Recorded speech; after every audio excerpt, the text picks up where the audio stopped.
18 साल की एक सेक्रेटरी 60 साल के एक अरबपति से गर्भवती हो गई। 90 दिन बाद उसे एक भयानक सच का एहसास हुआ। अगर आप ये कहानी सुन रहे हैं तो एक ऐसे सफ़र के लिए तैयार हो जाइए जिसे पूरा करने की हिम्मत हर किसी में नहीं होती, क्योंकि कुछ सच ऐसे होते हैं जिन्हें जानने के बाद इंसान चाहता है कि काश वह उन्हें कभी न जानता। यह कहानी कहीं दूर की नहीं है। यह शहर के बीचों बीच एक आलीशान बंगले में घटित हुई, जहाँ की रोशनियाँ कभी नहीं बुझती थीं। मुख्य पात्र एक 18 साल की लड़की है। उसका नाम प्रिया है, जो अभी अभी स्कूल से निकली है। उसने कभी प्यार नहीं किया और उसे यह भी नहीं पता कि बड़े होने का स्वाद कैसा होता है। और फिर अमीरों की दुनिया में कदम रखने के सिर्फ 3 महीने बाद, जहां हर चीज़ चमकती, महकती और चकाचौंध से भरी थी, प्रिया गर्भवती हो गई। यह बच्चा विक्रम सिंह का था, एक 60 साल का शक्तिशाली, ठंडा और अकेला आदमी। एक ऐसा व्यक्ति जिसका सब सम्मान करते थे, लेकिन जिसके पास जाने की हिम्मत कोई नहीं करता था। एक ऐसा अरबपति जो पिछले 20 सालों से किसी भी महिला के साथ सार्वजनिक रूप से नहीं जुड़ा था, लेकिन वही आदमी अपने सफ़ेद बालों, गहरी आँखों और रहस्यमयी मुस्कान के साथ उस युवा लड़की के दिल को छू गया और उसकी सारी जवानी, आज़ादी और यहाँ तक कि उसके पेट में पल रही आत्मा को भी चुरा लिया। जब प्रिया विक्रम के साथ दिखाई देने लगी तो पूरे शहर में हलचल मच गई। कुछ ने उसे पैसों की लालची कहा तो कुछ ने उसे बेवकूफ़ कहा कि उसने अपने दादा की उम्र के आदमी से प्यार करने की हिम्मत की। लेकिन सिर्फ प्रिया ही जानती थी कि कुछ रातें ऐसी थीं जब वह सो नहीं पाती थी। अपमानजनक शब्दों के कारण नहीं, बल्कि जिस तरह से विक्रम उसे देखता था, कोमल, शांत, लेकिन एक गहरी खाई की तरह। ऐसा लगता था कि यह एक अनुचित उम्र के अंतर वाला और शायद विकृत प्रेम संबंध था। लेकिन नहीं, सच्चाई इससे कहीं ज़्यादा क्रूर थी, क्योंकि रिश्ते के 90वें दिन प्रिया को एक रहस्य का पता चला। एक ऐसा रहस्य जिसने उसे आधी रात में उल्टी करने पर मजबूर कर दिया। गर्भावस्था के कारण नहीं, बल्कि उसके दिल के कुचले जाने के कारण। यह कहानी जो आप सुन रहे हैं वह सनसनी फैलाने के लिए नहीं है। यह जीवन का एक टुकड़ा है, एक ऐसा घाव जो सिल तो गया है, लेकिन याद आने पर हर बार दुखता है। और प्रिया, वह लड़की जो नंगे पांव नरक से गुजरी थी, आज सब कुछ बता रही है। उस सुबह हल्की बूंदाबांदी हो रही थी। प्रिया एक आलीशान ऊंची इमारत के बगल में एक तंग छज्जे के नीचे खड़ी थी। उसके हाथ में उसकी फाइल का बैग कसकर पकड़ा हुआ था, जो लगभग भीग चुका था। उसके लंबे काले बाल मौसम की पहली ठंडी हवा से थोड़े उलझे हुए थे। उसके पतले कपड़े के जूते बारिश के पानी से भीगे हुए थे और उसका चेहरा उसकी 18 साल की उम्र से भी ज़्यादा मासूम लग रहा था, लेकिन उसकी आंखों में कोई डर नहीं था। उस नाजुकता के पीछे एक दृढ़ संकल्प था। उसे किसी भी कीमत पर यह नौकरी पानी थी। सिंह कॉरपोरेशन एक ऐसा नाम जिसे सुनते ही लोग सम्मान से सिर उठाते थे। इसका मुख्यालय शहर के केंद्र में था, जहां केवल प्रभावशाली लोग ही अपनी जगह बना सकते थे। लेकिन प्रिया का कोई प्रभाव नहीं था। उसके पास सिर्फ एक औसत दर्जे की डिग्री, एक साफ आवाज़ा और सबसे कीमती चीज़ थी, एक ऐसी लड़की का स्वाभिमान जो अपनी मासी की सुबह की नाश्ते की दुकान की कमाई पर पली बड़ी थी। उसने एक गहरी सांस ली और कांच के घूमने वाले दरवाजे से अंदर चली गई। अंदर एक अलग दुनिया थी, ठंडी, चमकदार और अपरिचित। रिसेप्शनिस्ट ने उसे ऊपर से नीचे तक शक और थकान भरी नज़रों से देखा। प्रिया घबराई नहीं। उसने अपनी फाइल आगे बढ़ाई, मुस्कुराई। मैं एग्जीक्यूटिव विंग में सेक्रेटरी पद के लिए इंटरव्यू देने आई हूँ। 9 बजे का अपॉइंटमेंट है, उस कुर्सी पर बैठो, थोड़ी देर में कोई बुलाएगा। प्रिया बैठ गई। उसका दिल तेजी से धड़क रहा था, लेकिन उसने अपनी पीठ सीधी रखने की कोशिश की। वह जानती थी कि यह जगह सिर्फ फाइल नहीं देखती, वे आपके बैठने का तरीका, आपके मुस्कुराने का तरीका, आपके चलने का तरीका देखते हैं, जैसे कि आपके हर हाव भाव का मूल्यांकन किया जा रहा हो। कुछ ही मिनटों बाद एक अधेड़ उम्र का आदमी गहरे नीले रंग के सूट में बाहर आया। उसने चारों ओर देखा और फिर पुकारा, प्रिया शर्मा। वह खड़ी हुई और विनम्रता से कहा, जी मैं हूं, मेरे साथ आओ। वे लंबे गलियारों, कांच की लिफ्टों और पुस्तकालय जैसे शांत कमरों से गुजरे। अंत में उसने एक भारी लकड़ी का दरवाजा खोला, जिसके अंदर एक विशाल कार्यालय था।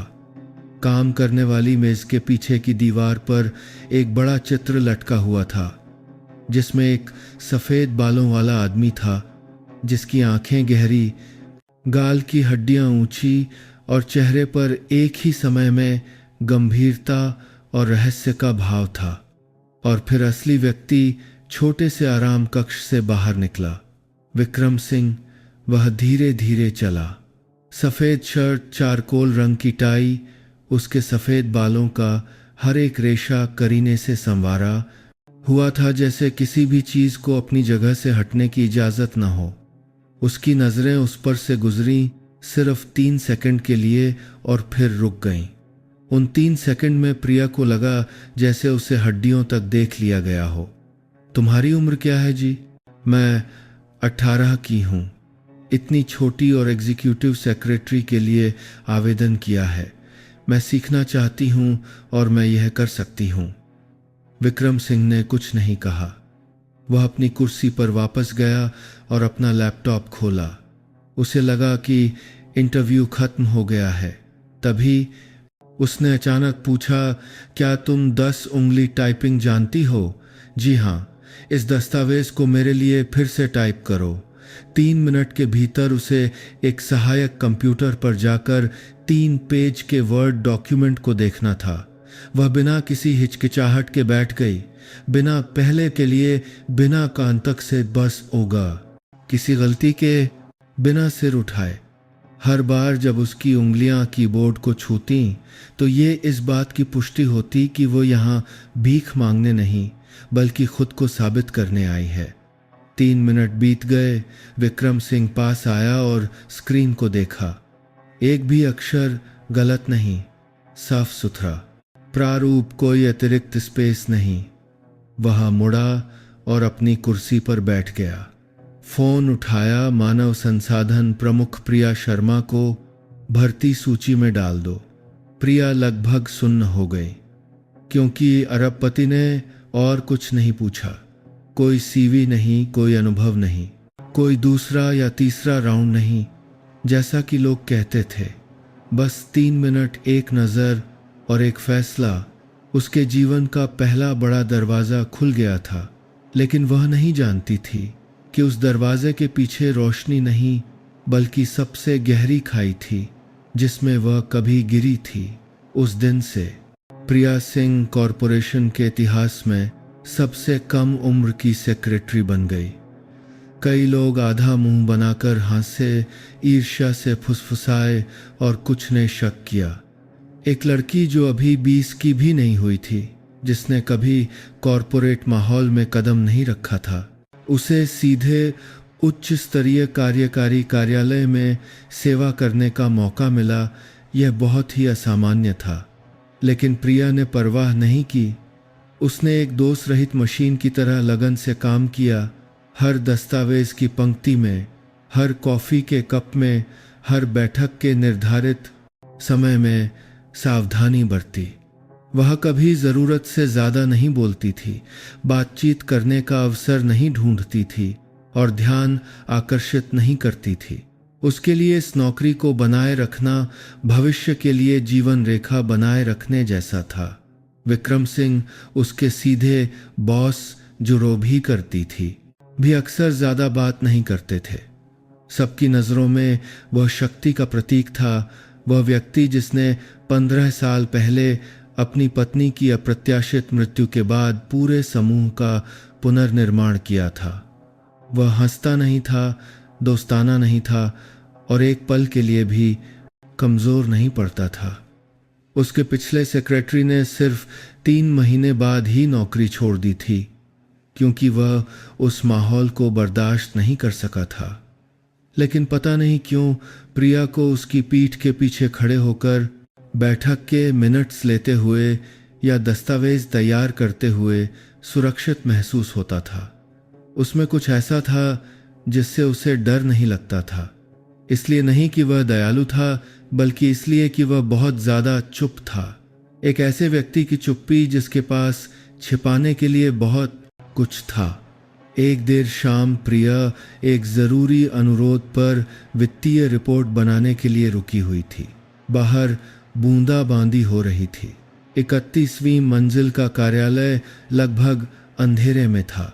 उसने विक्रम सिंह को कागजात देने के लिए कमरे का दरवाजा खोला और उस पल में उसकी आंखें उसे एक झील की सतह की तरह शांत, लेकिन एक चट्टान की खाई की तरह गहरी नजर से देख रही थीं।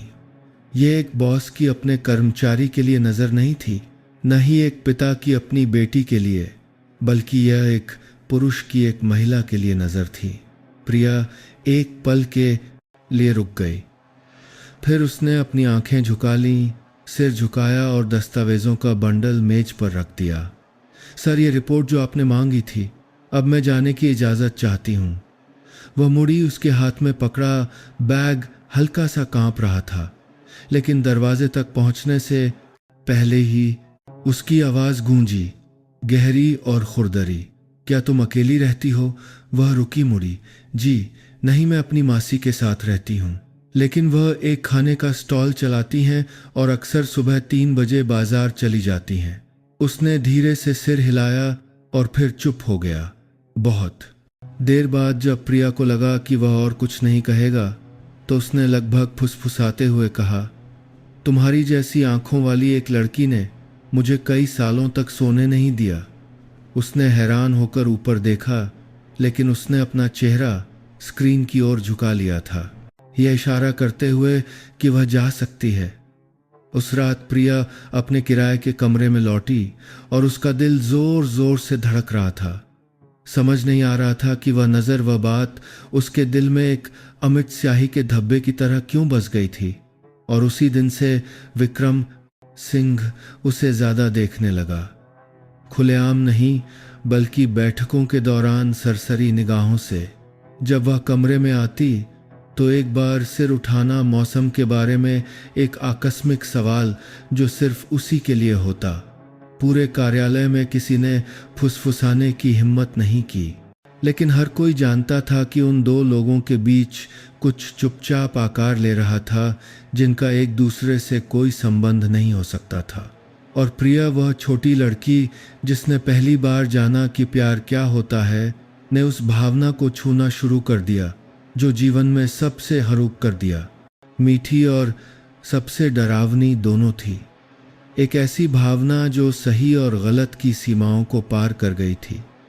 उस सुबह प्रिया जैसे ही ऑफिस में दाखिल हुई, उसे चक्कर आने लगा। उसने इसे जाहिर न करने की हिम्मत की, फिर भी सामान्य रूप से टाइप करने की कोशिश करती रही। लेकिन ब्रीफिंग मीटिंग के लिए रिपोर्ट पढ़ते हुए सिर्फ 10 मिनट बाद उसकी आंखें धीरे धीरे धुंधलाने लगीं। उसके कानों में भनभनाहट होने लगी। उसे याद नहीं कि वह कब गिरी, बस उसे ठंडे फर्श का एहसास हुआ। चीख पुकार की आवाजें और एक गहरी लेकिन तेज आवाजें बहुत पास से गूंजी।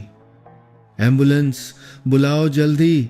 जब उसने आंखें खोलीं तो उसने खुद को एक सफेद अस्पताल के कमरे में पाया। उसका सिर अभी भी घूम रहा था। उसके हाथ में ड्रिप लगी हुई थी। और ज्यादा हैरानी की बात यह थी कि बिस्तर के पास जो व्यक्ति बैठा था वह कोई और नहीं बल्कि विक्रम सिंह था। अब कोई कड़क सूट नहीं, कोई गंभीर और ठंडा व्यवहार नहीं। वह चुपचाप बैठा था। उसकी शर्ट के 2 बटन खुले थे, टाई ढीली थी, अस्पताल की सफ़ेद रोशनी में उसके चेहरे पर थकान की हर एक झुर्री साफ दिखाई दे रही थी। उसकी आंखें इतनी भारी थीं जैसे उसने अभी अभी कोई बड़ा पत्थर हटाया हो। तुम जाग गई? उसकी आवाज़ इतनी खुरदरी और धीमी थी कि प्रिया को लगा कि वह सपना देख रही है। मुझे क्या हुआ? थकान, लो ब्लड शुगर। तुम कितने समय से नाश्ता नहीं कर रही हो? वह शर्मा गई और धीरे से फुसफुसाया, मैं गांव में और पैसे भेजने के लिए बचत कर रही थी। उसने कोई जवाब नहीं दिया, बस अपना सिर झुका लिया और धीरे से उसका हाथ पकड़ लिया जिसमें ड्रिप लगी थी। थोड़ी देर बाद उसने कहा, टूट टूट कर, जो उसके सामान्य दृढ़ अंदाज़ा से बहुत अलग था। तुम अभी जवान हो, ज़्यादा कोशिश मत करो, मैं तुम्हें फिर से गिरते हुए नहीं देखना चाहता। वह वाक्य चाहे कितना भी छोटा क्यों ना हो, प्रिया के दिल में लहरें पैदा कर गया। इतने समय से वह एक परछाई की तरह जीने की आदी हो गई थी। कोई पूछता नहीं था, कोई ध्यान नहीं देता था। लेकिन आज उसके पिता की उम्र का आदमी सुबह से उसके पास बैठा था, सिर्फ उसके आंखें खोलने का इंतजार कर रहा था। कुछ दिनों बाद प्रिया काम पर लौट आई। सब कुछ पहले जैसा लग रहा था, लेकिन अब वैसा नहीं था, क्योंकि एक घटना ने उनके बीच की दूरी को हमेशा के लिए बदल दिया। उस दिन भारी बारिश हो रही थी। वह एक ज़रूरी अनुबंध को ठीक करने के लिए देर तक रुकी रही। पूरी इमारत में लगभग बत्तियां बंद हो चुकी थीं। जब वह दस्तावेज सहेजने में व्यस्त थी तो कमरे की बत्ती झिलमिलाकर बुझ गई। घना अंधेरा, उसने घबराकर अपना फ़ोन ढूंढा, लेकिन बैटरी खत्म हो चुकी थी। ठीक उसी समय कमरे का दरवाज़ा खुला। फ़ोन की टॉर्च से रोशनी की एक किरण सीधे उस पर पड़ी और जो व्यक्ति अंदर आया वह विक्रम सिंह था। तुम अभी भी यहाँ हो? जी, मैं बस निकलने ही वाली थी, लेकिन बिजली चली गई। मेरे साथ आओ, नीचे बैकअप जनरेटर है। वो आगे चला, वह पीछे पीछे। लंबा अंधेरा, गलियारा बारिश की गंध पुरानी लकड़ी की गंध में मिली हुई थी। जब वे मेज़ानाइन फ्लोर पर तकनीकी कमरे में पहुंचे तो उसने एक बड़ा छाता निकाला। मुझे अपनी फाइल का बैग दो, साथ में चलते हैं, तुम्हें कोई आपत्ति तो नहीं है? उसने उसे देखा। उसकी आंखें कुछ सेकंड के लिए रुकीं। इस बार कोई बचाव नहीं। अगर कोई और होता तो शायद मैं नहीं पूछता। उस रात वे कंपनी के छज्जे के नीचे गाड़ी का इंतजार करते रहे। बारिश की बौछारें तेज हो रही थीं। उसने अपना हाथ उसके सिर पर रखा ताकि उसे हवा के झोंकों से बचाया जा सके, और उस पल में प्रिया ने पहली बार महसूस किया कि उसका हाथ उसकी सोच से ज्यादा गर्म था। किसी ने और कुछ नहीं कहा, लेकिन हर कोई जानता था कि उस बारिश की रात के बाद दूरी अब एक बॉस और एक सेक्रेटरी के बीच नहीं रह गई थी। ये पहला कदम था, सीमा से एक हल्का सा फिसलन जो हानिरहित लग रहा था, लेकिन बाद में वापस लौटना असंभव हो जाएगा। उस बारिश की रात के बाद से सब कुछ एक अलग ही रास्ते पर चलने लगा, चुपचाप लेकिन स्पष्ट रूप से। प्रिया अभी भी ऑफिस जल्दी आती, मेहनत से काम करती और मीटिंग रूम में घुसते समय विनम्रता से सिर झुकाती। लेकिन हर बार जब उसकी और विक्रम सिंह की नज़रें मिलती तो उसकी रीढ़ में कुछ सिहरन सी दौड़ जाती। एक अजीब एहसास जो एक ही समय में रोमांचक, डरावना और उम्मीद भरा था। उस आदमी ने अब दूरी नहीं रखी। उसने छोटी छोटी बातों पर ध्यान देना शुरू कर दिया। जिस दिन वह अपने बाल बांधती, जिस दिन वह सामान्य से हल्का मेकअप करती, और यहाँ तक कि उन दिनों में भी जब वह पैंट की बजाय स्कर्ट पहनती, काम के निर्देश अब कुछ आकस्मिक व्यक्तिगत सवालों के साथ आते थे। तुमने नाश्ता किया? तुम कितने बजे घर जाती हो? क्या तुम सप्ताहांत में गांव जाती हो? कंपनी में किसी ने भी खुलेआम गपशप करने की हिम्मत नहीं की, लेकिन आंखें हमेशा चुपके से हर बार देखती थीं जब विक्रम सिंह प्रिया को अपने ऑफिस में बुलाते थे। लोग समझ नहीं पा रहे थे कि क्या हो रहा है, लेकिन वे महसूस कर सकते थे कि यह सिर्फ काम की बात नहीं थी। एक देर शाम विक्रम सिंह ने प्रिया को अगले दिन सुबह होने वाली शेयरधारकों की बैठक के लिए दस्तावेज तैयार करने में मदद करने के लिए रुकने को कहा। प्रिया ने संकोच नहीं किया। वह हमेशा मदद के लिए तैयार रहती थी जब उसे ज़रूरत होती थी। जब काम खत्म हुआ तो घड़ी में लगभग 9 बज चुके थे। बाहर बारिश शुरू हो गई थी। ठंडी हवा ऑफिस की कांच की दीवारों से टकरा रही थी। विक्रम सिंह ने घड़ी देखी और फिर पूछा, तुमने रात का खाना खाया? जी नहीं, मैं घर जाकर खाने की सोच रही थी। तो मेरे साथ खाओ, हिचकिचाओ मत। वह रुक गई। ये एक हल्की सी बात थी, लेकिन उस स्थिति में ये एक ऐसा निमंत्रण था जिसे अस्वीकार करना आसान नहीं था। उसने सिर हिला दिया, जैसे कि वह किसी ऐसी चीज से खींची जा रही हो जिसे वह अभी तक समझ नहीं पाई थी। वे छत पर बने छोटे से डाइनिंग रूम में बैठे थे, जिसका इस्तेमाल करने का अधिकार सिर्फ विक्रम सिंह को था। गर्म पीली रोशनी शांत वातावरण करीने से कटे हुए पौधों के गमलों से हल्की हवा बह रही थी। मेज पर 2 साधारण लेकिन सुरुचिपूर्ण भोजन थे। उसने धीरे से वाइन डाली। क्या तुमने कभी इस तरह रात का खाना खाया है? उसने सिर हिलाया। गांव में उसके रात के खाने में सिर्फ मछली करी और हरी सब्जियां होती थीं। वह कभी किसी आदमी के सामने इस तरह नहीं बैठी थी, और निश्चित रूप से उसने कभी किसी को झिलमिलाती पीली रोशनी के नीचे नहीं देखा था। मुझे थोड़ा अजीब लग रहा है और मुझे राहत महसूस हो रही है। बहुत समय बाद कोई मेरे साथ बैठकर खा रहा है और मैं थका हुआ महसूस नहीं कर रहा हूँ। यह बात प्रिया के दिल को ठंडे पानी के गिलास में शहद की एक बूंद की तरह छू गई। वह धीरे से मुस्कुराई। पहली बार अपना सिर उठाकर सीधे उसकी आंखों में देखा। उस पल में उनकी आंखें मिलीं। अब कर्मचारी और बॉस के रूप में नहीं, बूढ़े और जवान के रूप में नहीं, बल्कि 2 अकेले लोगों के रूप में, जिन्होंने एक ऐसी दुनिया में एक दूसरे को पाया जहां कोई उन्हें नहीं समझता था। रात का खाना खत्म हुआ। वह जाने ही वाली थी कि वह अचानक उठा पास गया और एक छोटी सी अलमारी खोलकर एक नीला रेशमी डिब्बा निकाला। यह है, तुम्हारे जन्मदिन के लिए है। मुझे पता है थोड़ी देर हो गई है। उसकी आंखें आश्चर्य से चौड़ी हो गईं। उन्हें उसका जन्मदिन कैसे पता चला? तुम्हारी फाइल मैंने पढ़ी थी। उसने डिब्बा खोला। गुलाबी रंग का एक रेशमी स्कार्फोस की तरह, हल्का, पानी की तरह मुलायम। यह कोई महंगा तोहफा नहीं था, लेकिन यह जीवन में पहली बार था जब उसे किसी पुरुष से जन्मदिन का तोहफा मिला था। कोई रिश्तेदार नहीं, कोई सहपाठी नहीं, बल्कि उसके जैसा कोई, पता नहीं क्यों।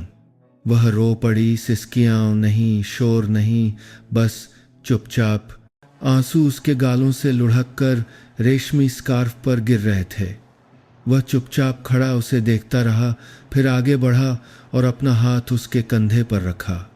प्रिया, अगर मैं गलती से हद पार कर जाऊं तो क्या तुम मुझसे नफरत करोगी? उसने ऊपर देखा। उसकी भीगी आंखें जवाब नहीं दे सकीं, क्योंकि उसके दिल में उस सवाल का जवाब बहुत पहले से था और उस रात से सीमा अब मौजूद नहीं रही। सिंह कॉरपोरेशन की साल के अंत की पार्टी नदी के किनारे एक 5 सितारा होटल में आयोजित की गई थी। क्रिस्टल की झिलमिलाती रोशनी, मधुर संगीत की धुनें पूरे माहौल में फैली हुई थीं। कंपनी के सभी कर्मचारी शानदार कपड़े पहने हुए थे, मुस्कुराते हुए एक दूसरे को जाम टकरा रहे थे और नए साल की शुभकामनाएं दे रहे थे। प्रिया ने एक लंबी सफेद रंग की पोशाक पहनी थी, जो सादी लेकिन सुरुचिपूर्ण थी। वह शायद ही कभी मेकअप करती थी, लेकिन आज रात उसने अपनी आंखों को हल्का सा रंगा था, थोड़ा सा नारंगी लिपस्टिक लगाया था उसका चेहरा मासूमियत और थोड़ी परिपक्वता का मिश्रण था, जिससे कई लोग मुड़कर देखने लगे। फिर भी वह एक कोने में चुपचाप बैठी रही, संतरे के जूस का गिलास पकड़े हुए, अपने सहकर्मियों की ऊंची हंसी के पीछे छिपी हुई। जब तक विक्रम सिंह अंदर नहीं आए, एक काले रंग का सूट उनके ऊंचे कद पर फिट बैठ रहा था। उनके सफ़ेद बाल करीने से संवारे हुए थे। उनकी पैनी आंखों ने कमरे का एक चक्कर लगाया। ठीक उसी पल उन्होंने उसे देखा। ये कोई आकस्मिक नज़र नहीं थी, न ही कोई अनजाने में डाली गई झलक, बल्कि एक सीधी, लंबी और बिना किसी झिझक नज़र थी। उसने थोड़ा सिर झुकाकर नमस्ते किया। उन्होंने धीरे से सिर हिलाया, इतना कि कोई भी समझदार व्यक्ति समझ सकता था कि उनके बीच कुछ बहुत अलग था। लेकिन किसी ने कुछ नहीं कहा, किसी ने हिम्मत नहीं की। पार्टी किसी भी दूसरी पार्टी की तरह ही चल रही थी, लेकिन प्रिया के दिल में कुछ सिहरन सी हो रही थी। वह ठीक से समझ नहीं पा रही थी कि यह उत्साह था, उम्मीद थी, या आने वाले किसी ऐसे डर का एहसास था जिसे वह रोक नहीं सकती थी। रात के लगभग 10 बजे वह सिरदर्द का बहाना बनाकर जल्दी निकल गई, लेकिन जैसे ही वह हॉल से बाहर निकली, किसी ने धीरे से उसके कंधे पर हाथ रखा। वह विक्रम सिंह था। मैं भी जाने की सोच रहा था। क्या तुम साथ चलना चाहोगी? उसने 1 सेकंड 2 सेकंड के लिए हिचकिचाया और फिर सिर हिला दिया। वह बंगले पर नहीं गए, न ही उसके किराए के कमरे में, बल्कि एक निजी शानदार अपार्टमेंट में गए, जो नदी के किनारे एक इमारत की सबसे ऊंची मंजिल पर था, जहां विक्रम सिंह ने कहा कि वह तब आराम करता है जब उसे शांति की ज़रूरत होती है। कमरा भव्य नहीं था, लेकिन आरामदायक था। गहरे भूरे रंग की लकड़ी, हल्की रोशनी, स्वचालित साउंड सिस्टम से जैज संगीत की धीमी आवाज़ आ रही थी। उसने उसे एक गिलास गर्म पानी दिया और उसके सामने बैठ गया। दूरी पहले से कहीं ज़्यादा कम थी। क्या तुम्हें डर लग रहा है? उसने सिर हिलाया, लेकिन पानी का गिलास पकड़े उसके हाथ हल्के से कांप रहे थे। उसने और कुछ नहीं कहा, बस चुपचाप उसे देखता रहा, जैसे किसी बिना कहे सहमति का इंतजार कर रहा हो। प्रिया को याद नहीं कि पहले कौन आगे बढ़ा, बस इतना याद है कि जब उसने धीरे से उसके गाल को छुआ तो वह पीछे नहीं हटी। उसका दिल कांच की खिड़की पर गिरती बारिश की तरह तेजी से धड़क रहा था। यह एहसास अजीब था, गर्म था और ऐसा था कि इंसान हमेशा के लिए उसमें डूब जाना चाहे। जब उनके होंठ मिले तो उसने धीरे से अपनी आंखें बंद कर लीं। पहली बार उसने खुद को भावनाओं के साथ बहने दिया। अब वो सेक्रेटरी नहीं थी, वो बॉस नहीं था, वो 2 लोग नहीं थे जिनके बीच 40 साल से ज्यादा का अंतर था। उस रात वे 2 भटके हुए लोग थे जिन्होंने एक दूसरे को उस पल में पाया जब पूरी दुनिया सो रही थी। अगली सुबह प्रिया उसकी बाहों में जागी। पर्दे के जरिए सूरज की रोशनी अंदर आ रही थी, उसकी चिकनी सफ़ेद त्वचा पर पड़ रही थी। वह अभी भी सो रहा था। उसका चेहरा किसी भी बार से ज़्यादा शांत था जो उसने कभी देखा था। उसने उसे बहुत देर तक देखा। उसके दिमाग में कोई स्पष्ट विचार नहीं था, बस एक ही वाक्य गूंज रहा था, अगर यह गलत है तो मेरा दिल इतना शांत क्यों है? उस रात के 3 हफ्ते बाद प्रिया को अपने शरीर में कुछ अजीब बदलाव महसूस होने लगे। वह अक्सर थकी रहती, खाने का मन नहीं करता, और कभी कभी कॉफ़ी या परफ्यूम की गंध से अचानक मिथली आने लगती। पहले तो उसने सोचा कि यह सिर्फ काम का तनाव या हल्की सर्दी है, लेकिन जब उसके पीरियड्स 10 दिन से ज़्यादा लेट हो गए तो प्रिया खुद को और तसल्ली नहीं दे सकी। एक दोपहर उसने चुपके से 1 घंटे की छुट्टी ली, एक टैक्सी पकड़ी और अपनी पुरानी हाई स्कूल की दोस्त के निजी क्लिनिक में गई, जो अब वहाँ इंटर्नशिप कर रही थी। वह इंतज़ार करने वाले कमरे में बैठी थी। उसके हाथ ठंडे थे, दिल जोर जोर से धड़क रहा था। उसका दिमाग सैकड़ों सिद्धांतों से घूम रहा था।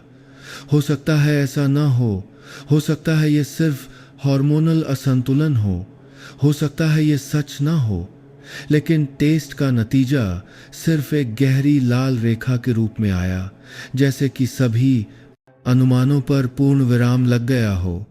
वह गर्भवती थी। उसकी युवा डॉक्टर दोस्त उसके बगल में बैठ गई, धीरे से उसका हाथ पकड़ा। लगभग 4 हफ्ते हो गए हैं प्रिया। दिल की धड़कन अभी नहीं है, लेकिन ये निश्चित है। प्रिया ने धीरे से सिर हिलाया, एक शब्द भी नहीं बोल सकी। वह क्लिनिक से बाहर निकली और उसके पैर कांप रहे थे।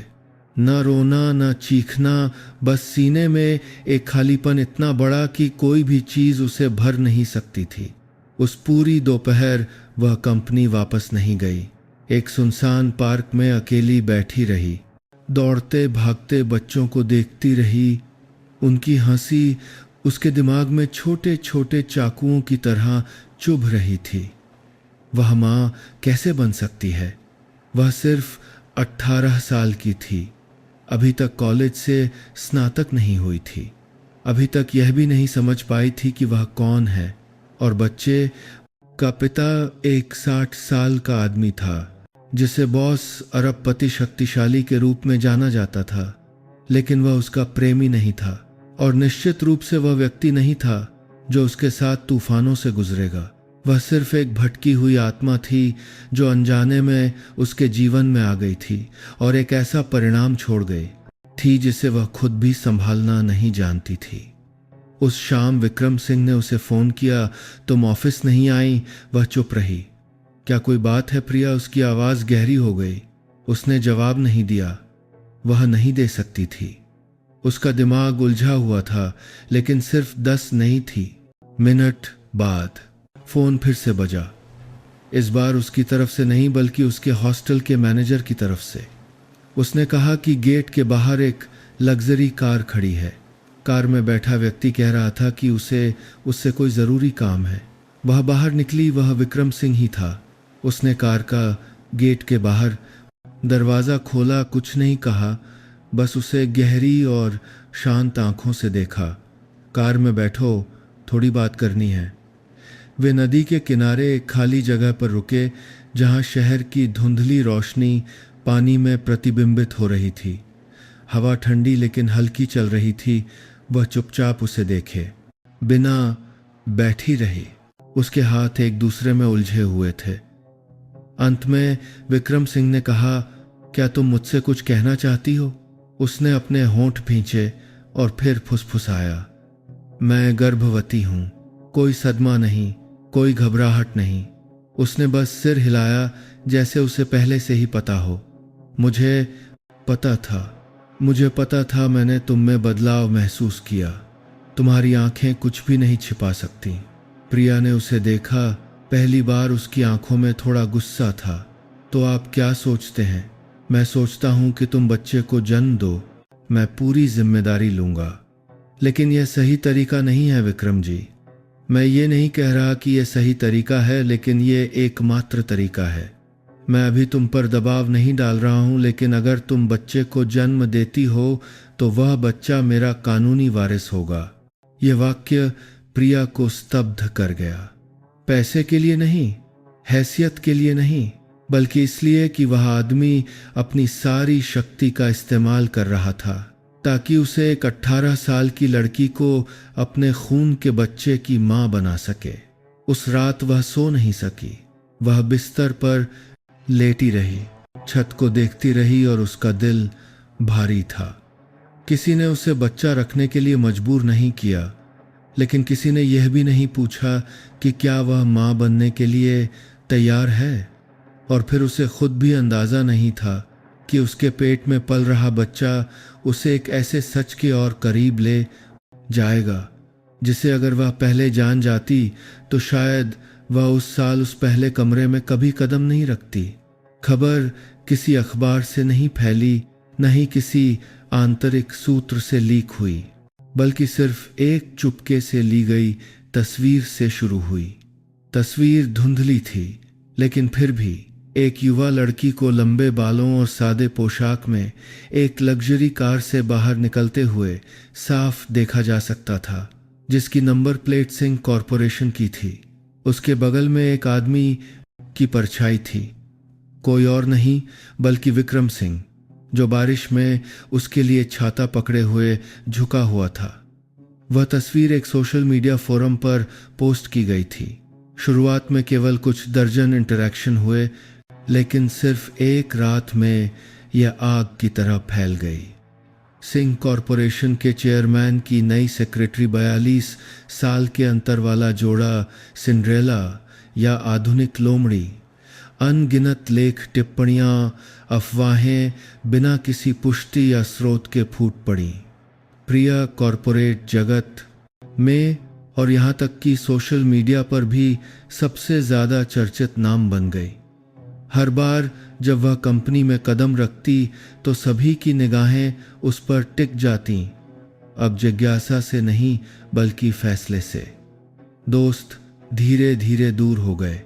जो सहकर्मी कभी करीबी थे, उन्होंने दूरी बनानी शुरू कर दी। यहाँ तक कि कुछ लोग उसके पास से गुजरते हुए मुंह बनाते, जरूर बहुत होशियार होगी जो बड़े साहब को फंसा लिया। भोली दिखती है पर ऊंची छलांग लगाना जानती है। उसने कुछ नहीं कहा, कोई सफाई नहीं दी, कोई स्पष्टीकरण नहीं दिया, लेकिन हर शब्द, हर नज़र उसकी त्वचा में सुई की तरह चुभती, लगातार दर्द करती और खून बहाती। लेकिन जिस चीज़ ने उसे सबसे ज़्यादा हैरान किया वह विक्रम सिंह की प्रतिक्रिया थी। सोमवार सुबह शेयरधारकों की बैठक में दर्जनों निवेशकों और वरिष्ठ प्रबंधन के सामने उन्होंने अचानक कर्मचारी प्रिया शर्मा से संबंधित मामले पर एक घोषणा की। वह गर्भवती है और यह बच्चा मेरा है। मैं पूरी जिम्मेदारी लेता हूँ। कमरा सन्नाटे में डूब गया। केवल एक कलम के गिरने, एक कुर्सी के खिसकने और कुछ सूखी खांसी की आवाजें सुनाई। दीन जो उस घातक खामोशी को भरने की कोशिश कर रही थी। किसी ने नहीं सोचा था कि जो आदमी अपनी निजता, अपने अकेलेपन और 20 सालों से महिलाओं से दूरी बनाए रखने के लिए जाना जाता था, वह अपने मुंह से एक ऐसी लड़की के साथ अपने रिश्ते को स्वीकार करेगा जो उसकी पोती की उम्र की थी। न केवल स्वीकार किया बल्कि उसने उसकी रक्षा भी की। उसने किसी से कुछ नहीं छीना, मुझसे कुछ नहीं मांगा और उसे यहाँ किसी को भी स्पष्टीकरण देने की कोई बाध्यता नहीं है। उसने यह खबर अपने निजी सहायक से सुनी। वह स्तब्ध रह गई, समझ नहीं पा रही थी कि रोए, हंसे या भाग जाए। और उसी दोपहर वह व्यक्तिगत रूप से उसका सामान पैक करने आया। उसे छोटे से किराए के कमरे से एक अलग शानदार अपार्टमेंट में स्थानांतरित कर दिया, जिसमें एक निजी डॉक्टर, निजी सुरक्षा और एक सम्मानित युवती की तरह जीवन शैली का प्रबंधन था। लेकिन उसके दिल में प्यार का एहसास नहीं था, बल्कि एक ऐसा एहसास था कि उसे बांध दिया गया है, एक ऊंचे चबूतरे पर रख दिया गया है ताकि हर कोई उसे देखे और उसे कोसे। नए अपार्टमेंट में पहली रात वह एक बड़ी कांच की खिड़की से शहर को देख रही थी। नीचे की रोशनी दूर के सितारों की तरह लग रही थी। सब कुछ सुंदर था, सब कुछ वांछनीय था। बस एक बात थी कि लोग अक्सर रोशनी का सपना देखते हैं और भूल जाते हैं कि वह रोशनी आग से भी आ सकती है। शानदार अपार्टमेंट में जाने के 3 दिन बाद प्रिया को एहसास हुआ कि यह जगह वैसी नहीं थी जैसी उसने सोची थी। किसी ने उससे कुछ नहीं कहा, कोई नियम नहीं लिखा गया था, लेकिन उसे धीरे धीरे एहसास होने लगा कि उसकी हर हरकत पर नज़र रखी जा रही है। उसे अकेले बाहर जाने की इजाज़त नहीं थी।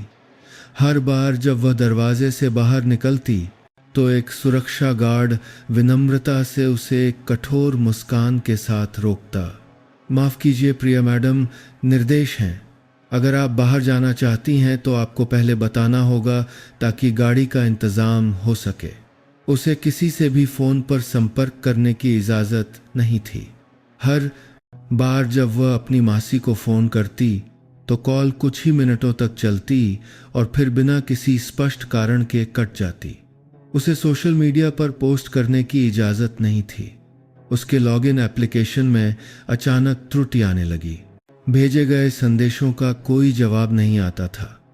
सब कुछ धीरे धीरे सहजता से हुआ, लेकिन एक अदृश्य रेशमी जाल की तरह उसके साथ बुरा व्यवहार नहीं किया गया। इसके विपरीत सब कुछ बहुत अच्छा था।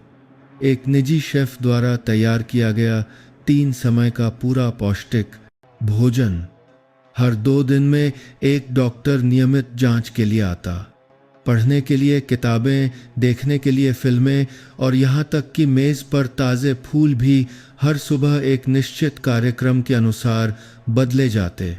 उसे बस लेटना था, आराम करना था और भ्रूण को स्वस्थ रखना था, और यही बात उसे पागल कर रही थी। एक सुबह उसने जानबूझकर बिना बताए इमारत से निकलने की कोशिश करने के लिए टहलने का नाटक किया। जब वह लिफ्ट के दरवाजे पर पहुंची तो काले सूट में एक युवा व्यक्ति प्रकट हुआ जो धीरे धीरे लेकिन दृढ़ता से आगे बढ़ा। प्रिया मैडम, चेयरमैन ने कहा है कि आज आपको बाहर नहीं जाना चाहिए। मौसम बारिश का है, आपको सर्दी लग सकती है। उसने अपनी मुट्ठी भींच ली। उसकी आवाज़ ठंडी हो गई। मैं कोई कैदी नहीं हूँ और न ही कोई गुड़िया हूँ जिसे सजा कर रखा जाए। आदमी मुस्कुराया। कोई भी आपको कैदी नहीं समझता, लेकिन बच्चे की सुरक्षा के लिए हर किसी को ऐसा करना पड़ रहा है। यह वाक्य एक खूबसूरत शब्दों में सुनाया गया फैसला था। उस रात विक्रम सिंह आए। प्रिया न तो मुस्कुराई, न ही हमेशा की तरह नमस्ते किया। वह सोफे पर चुपचाप बैठी थी, अपने हाथ से बच्चे की अल्ट्रासाउंड तस्वीर को सहला रही थी जो एक छोटे से फ्रेम में रखी थी। वह उसके बगल में बैठ गया। उसकी आंखें हमेशा की तरह शांत थीं। तुम थकी हुई लग रही हो। मैं खुद टहलने जाना चाहती हूँ। नहीं जा सकती।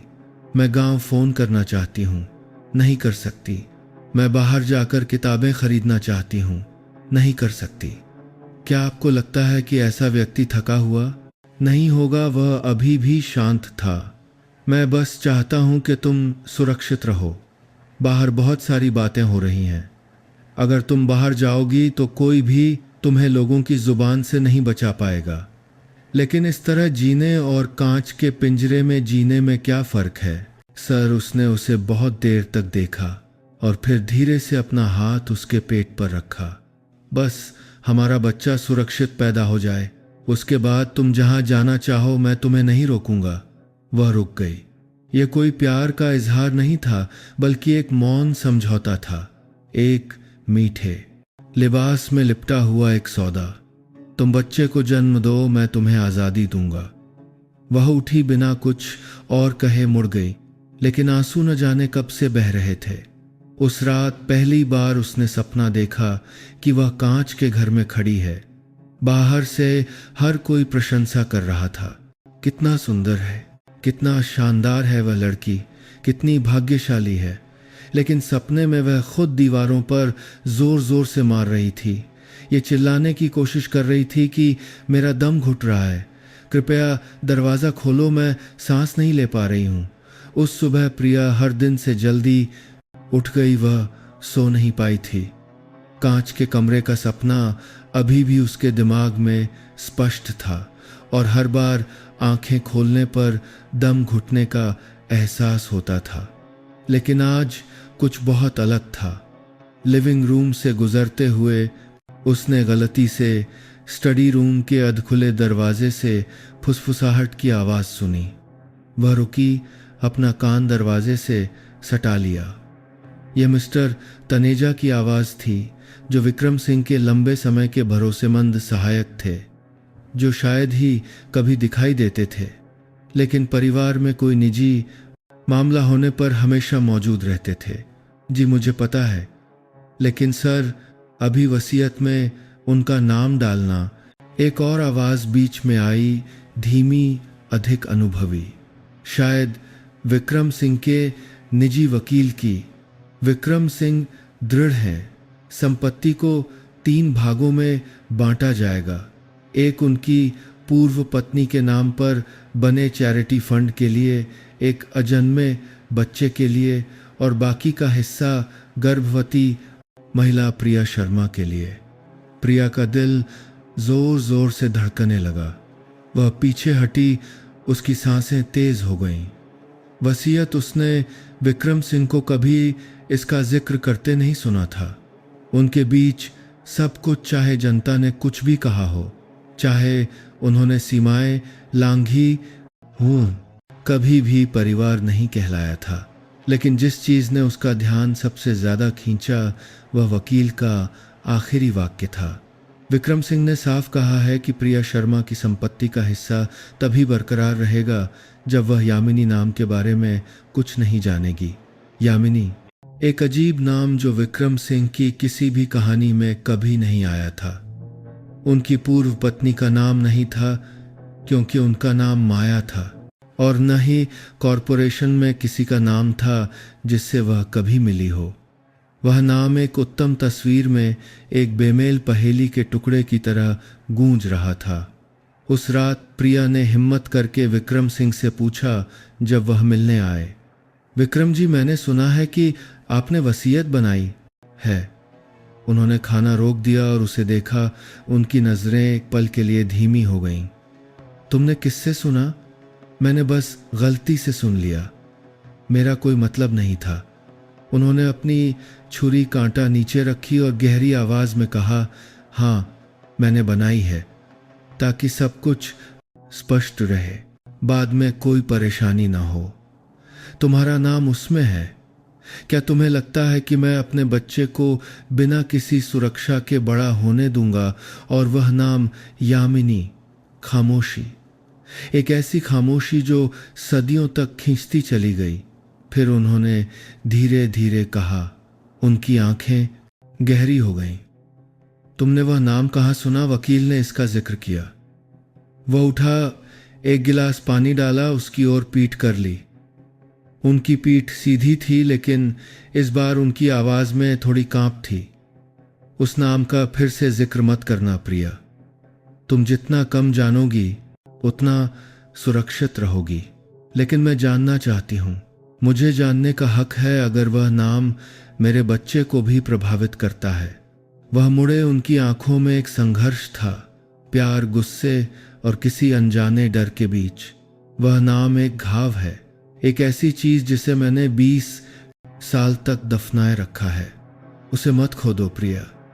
उसने और कुछ नहीं कहा, लेकिन उसका मन खोजना बंद नहीं कर सका। एक बार जब वह नाम बोल दिया गया था तो उसे भुलाया नहीं जा सकता था। उस रात वह स्टडी रूम में बैठी, विक्रम सिंह का पुराना लैपटॉप खोला जिसका पासवर्ड उन्होंने एक बार एक नोट पर छोड़ दिया था। उसने टाइप किया, यामिनी प्लस विक्रम सिंह प्लस 2004। परिणाम एक पुराना धुंधला अखबार का लेख था जो मूल साइट से हटा दिया गया था। केवल एक संग्रहित संस्करण बचा था। Real estate tycoon Vikram Singh की बेटी छात्रा यामिनी का रहस्यमय ढंग से लापता होना 2004 के प्रेम प्रसंग के बाद उसने पढ़ा। उसकी आंखें चौड़ी हो गईं, होंठ कांप रहे थे। लेख छोटा था लेकिन रहस्यों से भरा था। कोई निष्कर्ष नहीं, किसी पर आरोप नहीं। बस ये कहा गया था कि लड़की 18 साल की उम्र में लापता हो गई, एक डायरी छोड़कर जिसमें आखिरी पंक्तियां निराशा से भरी थीं। और उस डायरी के उद्धरण में एक पंक्ति थी जिसने प्रिया की रीढ़ में सिहरन दौड़ा दी। अगर इस जन्म में मुझे दोबारा जीने का मौका मिले तो भगवान करे मुझे अपने ही पिता से प्यार न हो। यामिनी नाम सामने आने के बाद से प्रिया अत्यधिक तनाव की स्थिति में जी रही थी। वह ऐसी थी जैसे उसने अभी अभी कोई घातक रहस्य छू लिया हो, जिसके बारे में कोई स्पष्ट रूप से नहीं बताता था, लेकिन जो हर चीज पर अपनी छाया डालता था। विक्रम सिंह और भी ज्यादा गुप्त हो गए। वह अभी भी नियमित रूप से उससे मिलने आते थे, अभी भी धीरे से बात करते थे, और अभी भी उसके बढ़ते पेट को एक प्यार करने वाले पिता की तरह सहलाते थे। लेकिन कुछ था जो अब असली नहीं था। उनकी आंखें जो कभी उसे शांति देती थीं, अब उसे हर बार देखने पर बेचैन कर देती थीं, जैसे कि उन आंखों के पीछे एक गहरा अथाह काला महासागर छिपा हो। एक दिन जब विक्रम सिंह अचानक विदेश यात्रा पर गए तो प्रिया अपार्टमेंट में अकेली रह गई। उसने चुपचाप एक काम करने का फैसला किया, सच्चाई की तलाश। जिज्ञासा के कारण नहीं, बल्कि एक माँ की अंतरात्मा की आवाज के कारण। एक ऐसी अंतरात्मा जो उसे बता रही थी कि अगर उसने अभी पता नहीं लगाया तो बाद में बहुत देर हो जाएगी। उसने उनके स्टडी रूम से शुरुआत की। कमरा हमेशा बंद रहता था, लेकिन आज नौकरानी ने गलती से कुंडी नहीं लगाई थी। वह अंदर गई। उसका दिल जोर जोर से धड़क रहा था, हाथ हल्के से कांप रहे थे। अंदर एक साफ सुथरा बेदाग स्थान था, जैसे कि सब कुछ इस तरह से व्यवस्थित किया गया हो कि अतीत का कोई निशान न बचे। लेकिन भूरे रंग की लकड़ी की अलमारी के आखिरी दराज में उसे धूल से ढका एक पुराना डिब्बा मिला। उसने उसे खोला। अंदर समय के साथ पीली पड़ चुकी पुरानी तस्वीरों का एक बंडल था। पहली तस्वीर विक्रम सिंह की उनकी पूर्व पत्नी माया के साथ शादी की थी। वे एक दूसरे के बगल में खड़े थे, हाथ में हाथ डाले, लेकिन एक दूसरे की आंखों में नहीं देख रहे थे। उसकी आंखें धुंधली दूर थीं, जैसे कि उसे तस्वीर खिंचवाने के लिए मजबूर किया गया हो। दूसरी तस्वीर एक लड़की की थी जो स्कूल की वर्दी पहने हुए थी। उसके बाल लंबे और आंखें बड़ी और गोल थीं। वह लड़की विक्रम सिंह के बगल में खड़ी थी। उसका हाथ उसकी कमर के चारों ओर था और वह खिलखिलाकर हंस रही थी। तस्वीर के कोने में हाथ से लिखा हुआ था, यामिनी का 18वां जन्मदिन पापा के साथ। प्रिया के हाथ रुक गए। उसका पूरा शरीर ठंडा पड़ गया। यामिनी और उस पर साफ लिखा था, पापा के साथ। उसने दूसरी तस्वीरें पलटी। एक तस्वीर में यामिनी पियानो बजा रही थी, उस कमरे में जो बहुत हद तक उस लिविंग रूम जैसा था जहां वह अभी रह रही थी। एक और तस्वीर में यामिनी विक्रम सिंह की गोद में बैठी थी। उसका सिर उनके कंधे पर टिका हुआ था। ये सभी निजी पल थे, बहुत अंतरंग, एक सामान्य पिता पुत्री के रिश्ते के लिए बहुत करीबी। उसने कांपते हुए आखिरी तस्वीर निकाली। ये एक अल्ट्रासाउंड की तस्वीर थी। तारीख जुलाई 2004 थी। माँ का नाम यामिनी, पिता का नाम घोषित नहीं। प्रिया कुर्सी पर गिर पड़ी। उसका दिल जैसे किसी ने निचोड़ लिया हो। तस्वीर कुछ नहीं कह रही थी, लेकिन यह काफी थी। यामिनी विक्रम सिंह की बेटी 2004 में गर्भवती हुई थी, जब वह सिर्फ 18 साल की थी।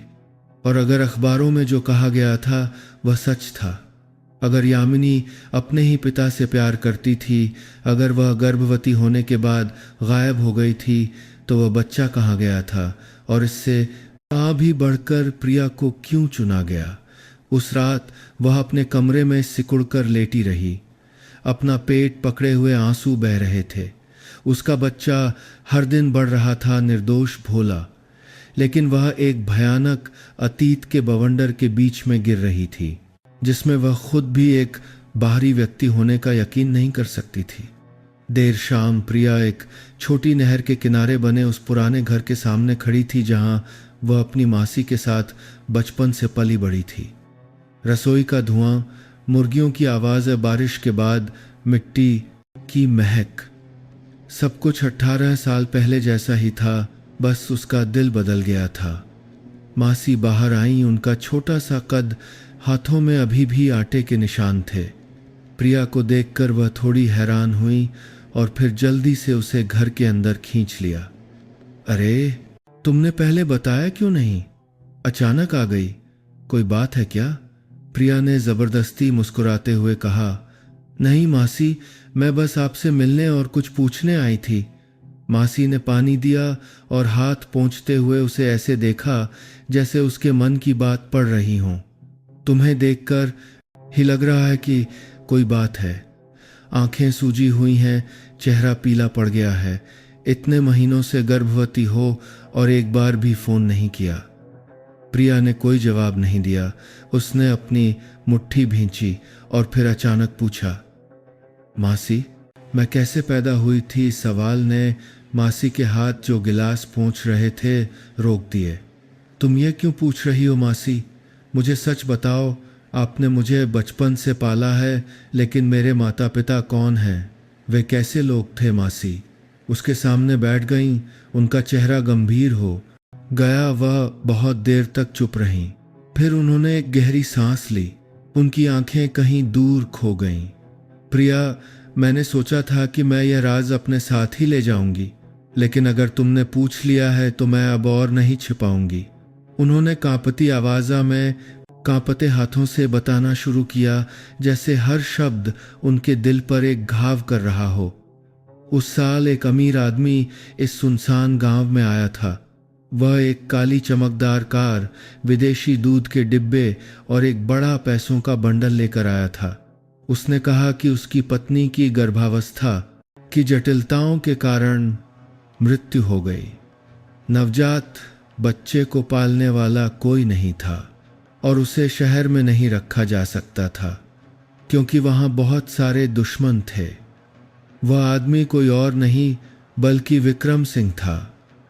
उसने बच्चा मासी को सौंप दिया, जो उस समय 30 की उम्र में अकेली रहती थी और अपना गुजारा करती थी। उसने मासी से कहा कि बस उसे बड़ा करो, मैं नियमित रूप से पैसे भेजता रहूंगा, लेकिन उसे कभी यह पता नहीं चलना चाहिए कि मैं कौन हूं।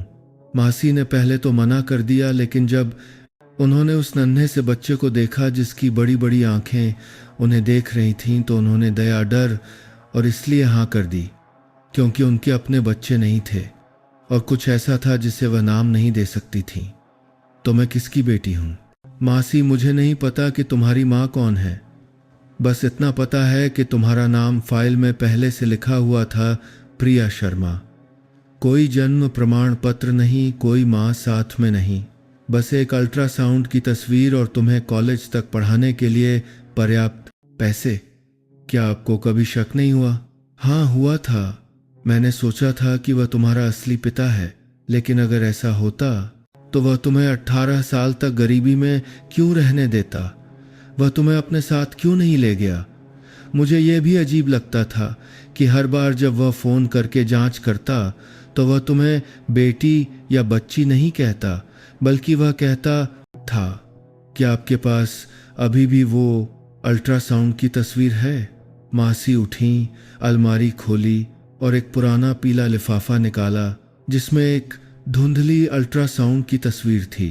स्याही फीकी पड़ गई थी, लेकिन माँ का नाम अभी भी स्पष्ट था, यामिनी। प्रिया सुन्न हो गई। उसने अपना फोन निकाला और विक्रम सिंह के दस्तावेज बॉक्स में मिली तस्वीर को फिर से खोला। वही नाम, वही तारीख, वही माँ वाली अल्ट्रासाउंड की तस्वीर। 2 तस्वीरें, एक बच्चा, एक माँ।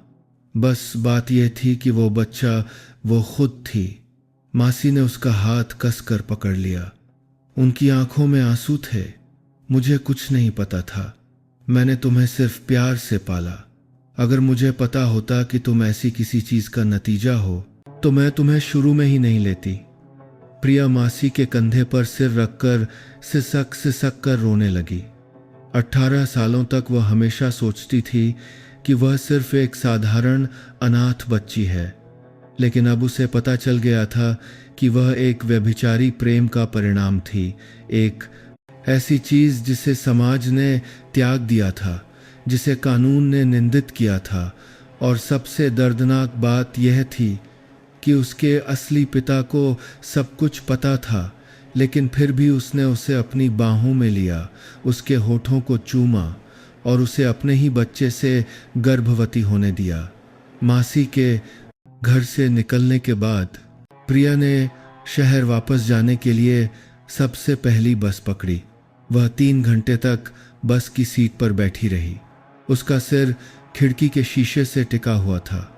उसकी आंखें बाहर गुजरते खेतों को देख रही थीं, लेकिन उसके दिमाग में एक घना अंधेरा था, अतीत और वर्तमान के बीच उलझा हुआ एक ऐसे सच के टुकड़ों के बीच जिसे वह खुद भी पूरी तरह से छूने की हिम्मत नहीं कर पा रही थी।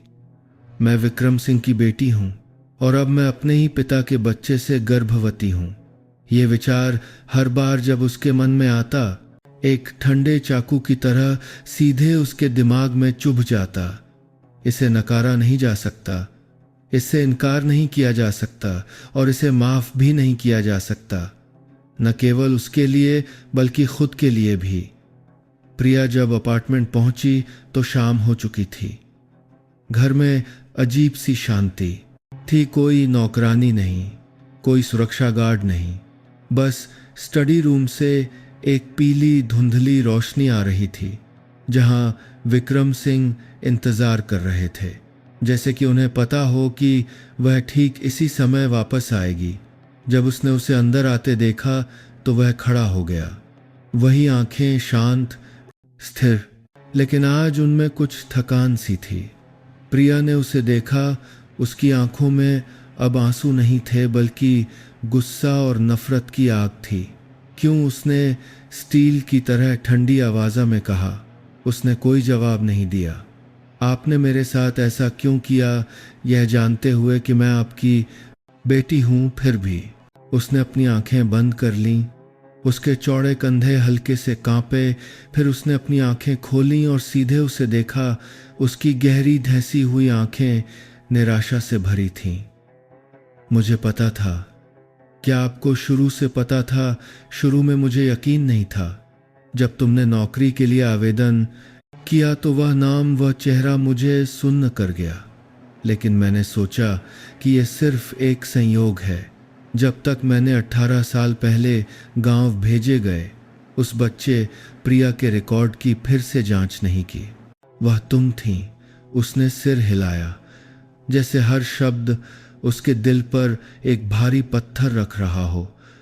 उस समय मैंने तुम्हें नौकरी से निकालने, तुम्हें इस जगह से दूर भेजने, तुम्हें पढ़ने के लिए विदेश भेजने और सब कुछ खत्म करने का फैसला किया था। लेकिन तुम हर दिन आती रही। तुम्हारी हर हरकत, हर नज़र ने मुझे तुम्हें जाने नहीं दिया। तो आपने मुझे रखने, मुझसे प्यार करने, मुझे छूने, मेरे साथ सोने का फैसला किया, ये जानते हुए कि मैं आपकी अपनी बेटी हूँ। मैंने अपनी आधी से ज़्यादा ज़िंदगी अकेलेपन में गुजारी है। प्रिया, तुम्हारी माँ यामिनी गर्भवती होने पर चली गई, गायब हो गई। किसी को नहीं पता कि उसने बच्चे को जन्म दिया या नहीं। मैंने 18 साल सिर्फ तुम दोनों को ढूंढने में बिताए और अंत में तुम मुझे उस लड़की के रूप में मिली जो सालों पहले थी। नहीं, मैं ऐसा कभी नहीं करना चाहता था, लेकिन मैं कमज़ोर था। मैंने गलती की। प्रिया हंस पड़ी, एक टूटी विकृत हंसी। आप इसे कमज़ोरी कहते हैं। गलती यह बीमारी है। आपको पता था कि मैं कौन हूं, लेकिन आपने फिर भी सब कुछ होने दिया। आपने मुझे मार डाला है। आप जानते हैं, वह एक कदम आगे बढ़ा, लेकिन वह पीछे हट गई। उसने अपना हाथ अपने पेट पर रखा। उसकी आवाज़ लड़खड़ा गई।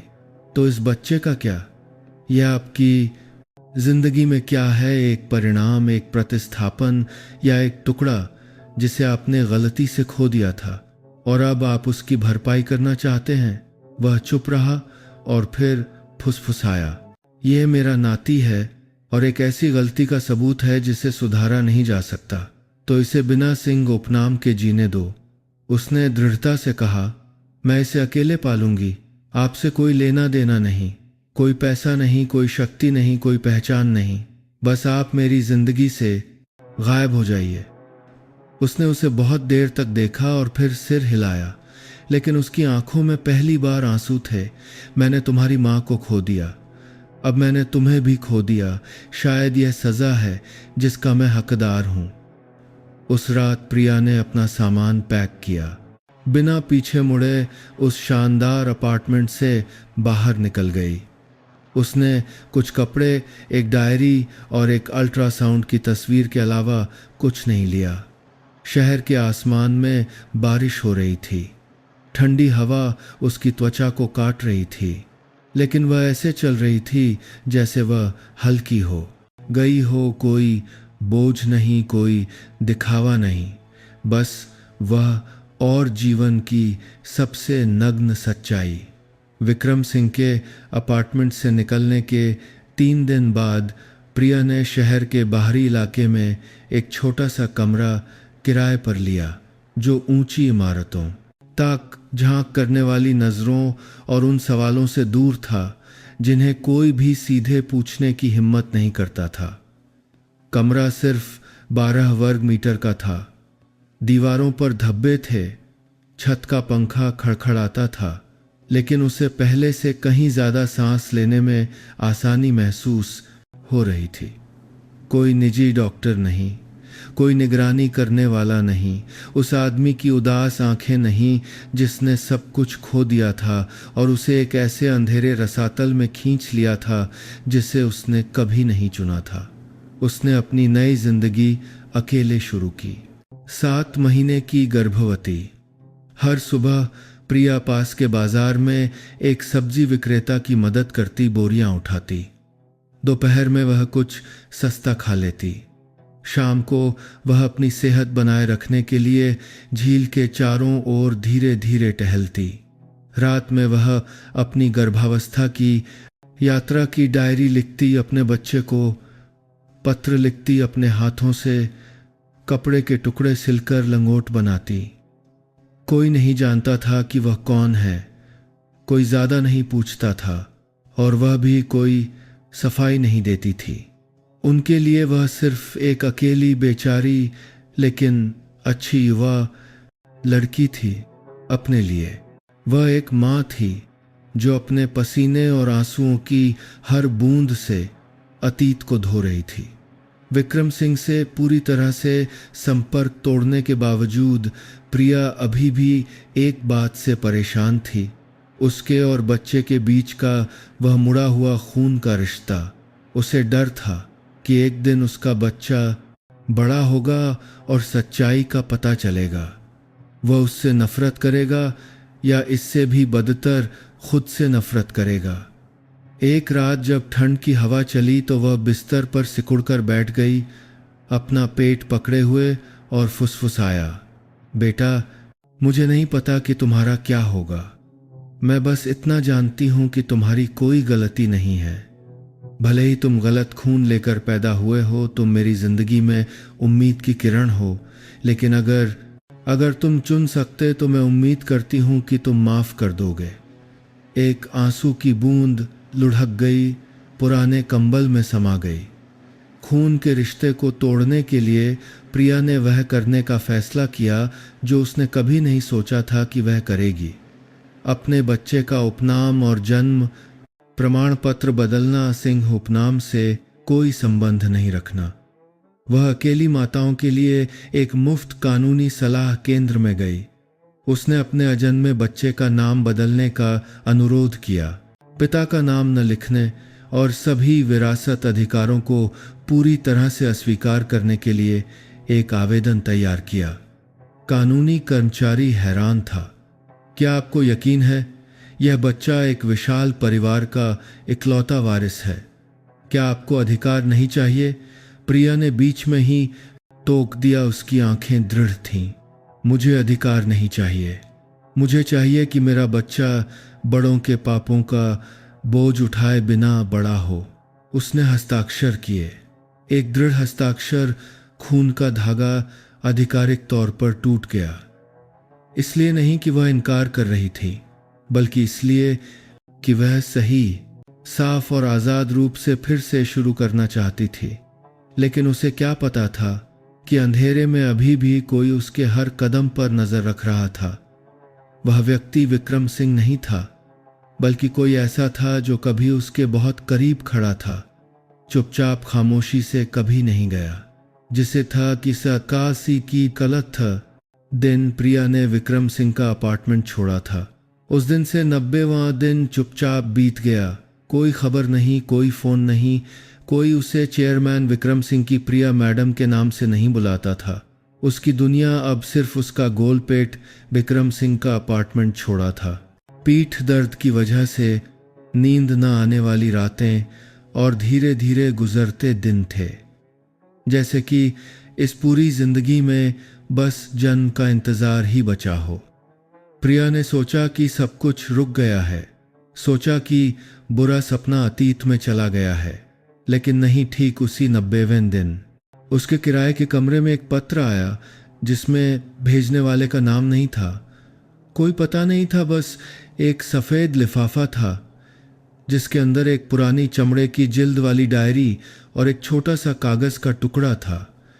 कागज़ पर सिर्फ एक पंक्ति लिखी थी, तुम सोचती हो कि तुम सब कुछ जानती हो, लेकिन अभी नहीं। उसने डायरी खोली, हाथ से लिखी हुई नरम झुकी हुई स्त्री लिखावट। लिखने का वह तरीका इतना जाना पहचाना था कि ठंड लग गई। प्रिया ने पहला पन्ना पलटा। पहली ही पंक्ति में एक वाक्य था जिसने उसे हिलाकर रख दिया, मेरा नाम यामिनी है, मैं ये डायरी अपने पेट में पल रहे बच्चे के लिए लिख रही हूँ। अगर एक दिन वह पैदा हुआ। प्रिया के हाथ जोर जोर से कांपने लगे। उसने हर पन्ने, हर पंक्ति को ऐसे पलटा जैसे कोई नुकीला कांटा उसके दिल में चुभ रहा हो। मैं एक ऐसे आदमी से प्यार करती थी जिससे मुझे प्यार नहीं करना चाहिए था। वह मेरे असली पिता थे। शुरू में मुझे नहीं पता था, मैं बस इतना जानती थी कि वह कोमल अमीर थे। उन्होंने मुझे वह सब कुछ दिया जिसका मैंने कभी सपना देखा था। लेकिन जैसे जैसे मैं बड़ी हुई मैंने देखा कि वह मुझे एक पिता की तरह नहीं देखते थे। मैंने इनकार किया, मैं भाग गई। लेकिन जब मुझे पता चला कि मैं गर्भवती हूं तो मैं बच्चे को रखना चाहती थी, उनके लिए नहीं बल्कि मेरे लिए। मैं उस याद का एक हिस्सा जीवित रखना चाहती थी, बिना किसी नफरत, बिना किसी झूठ के। अगर तुम इन पंक्तियों को पढ़ रहे हो तो इसका मतलब है कि माँ तुम्हारे साथ नहीं रह सकी। मुझे माफ़ करना, लेकिन मुझे विश्वास है कि तुम जियोगे और तुम उस तरह से प्यार करोगे जैसा मैं नहीं कर सकी। प्रिया फर्श पर गिर पड़ी, डायरी ज़मीन पर गिर गई। वह अपना सिर पकड़कर सिसकने लगी। ये उसकी माँ की डायरी थी।